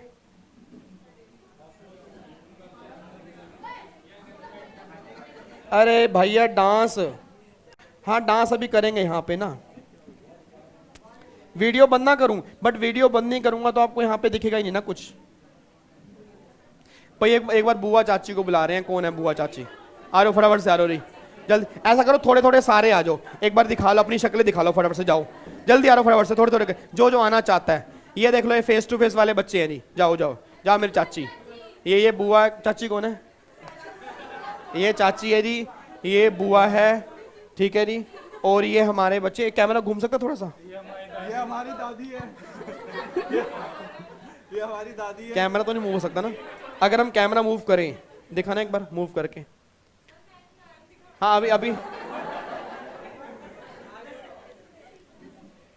हो जाएगा। ये 360 घूमता हुआ, थोड़ा सा लूज कर लो ना। ओ माय गॉड, ये देख लो बस। अब ये तो अब तो जो दिख रहे हैं वो दिख रहे हैं जी। ये सारे बच्चे हैं फेस टू फेस वाले नालायक बच्चे, ठीक है। हाय तो कर दो उनको नालायकों। आज तारीफ कर रहे थे आज आपकी, ये कह रहे थे फेस टू फेस वाले क्या खा के आए हैं आज। हाँ कॉफी पी के आए हैं। चलो री, ठीक है, चलो बहुत बढ़िया, वेरी गुड जी, ग्रेट ग्रेट ग्रेट ग्रेट। चलो ठीक है, तो लाइव वाले बच्चों को बाय बाय। आपको डांस डूंस की क्लिप जो होगी वो मैं भेज दूंगा अलग से, आपके ग्रुप में आ जाएगी, यूट्यूब पे डाल देंगे। क्लास हम अपनी ओवर करते हैं। थैंक यू सो मच इतना प्यार देने के लिए। अच्छा क्लास कैसी लगी, बैच कैसा लगा, जरूर फीडबैक देना। आगे बोल दिया आगे। आराम से आराम से। थैंक यू सो मच, ठीक है जी। चलो री, ओके जी, bye bye, tata, thank you so much, जय हिंद, थैंक यू सो मच, जय वंदे वंदे भारत माता की। जोर से बोलो, जोर से बोलो, आवाज नहीं आई। अगले वाले, पिछले वाले मैं नहीं सुने। ओके जी, ओके जी, bye bye, take care, God bless you, bye bye जी, बाय बाय।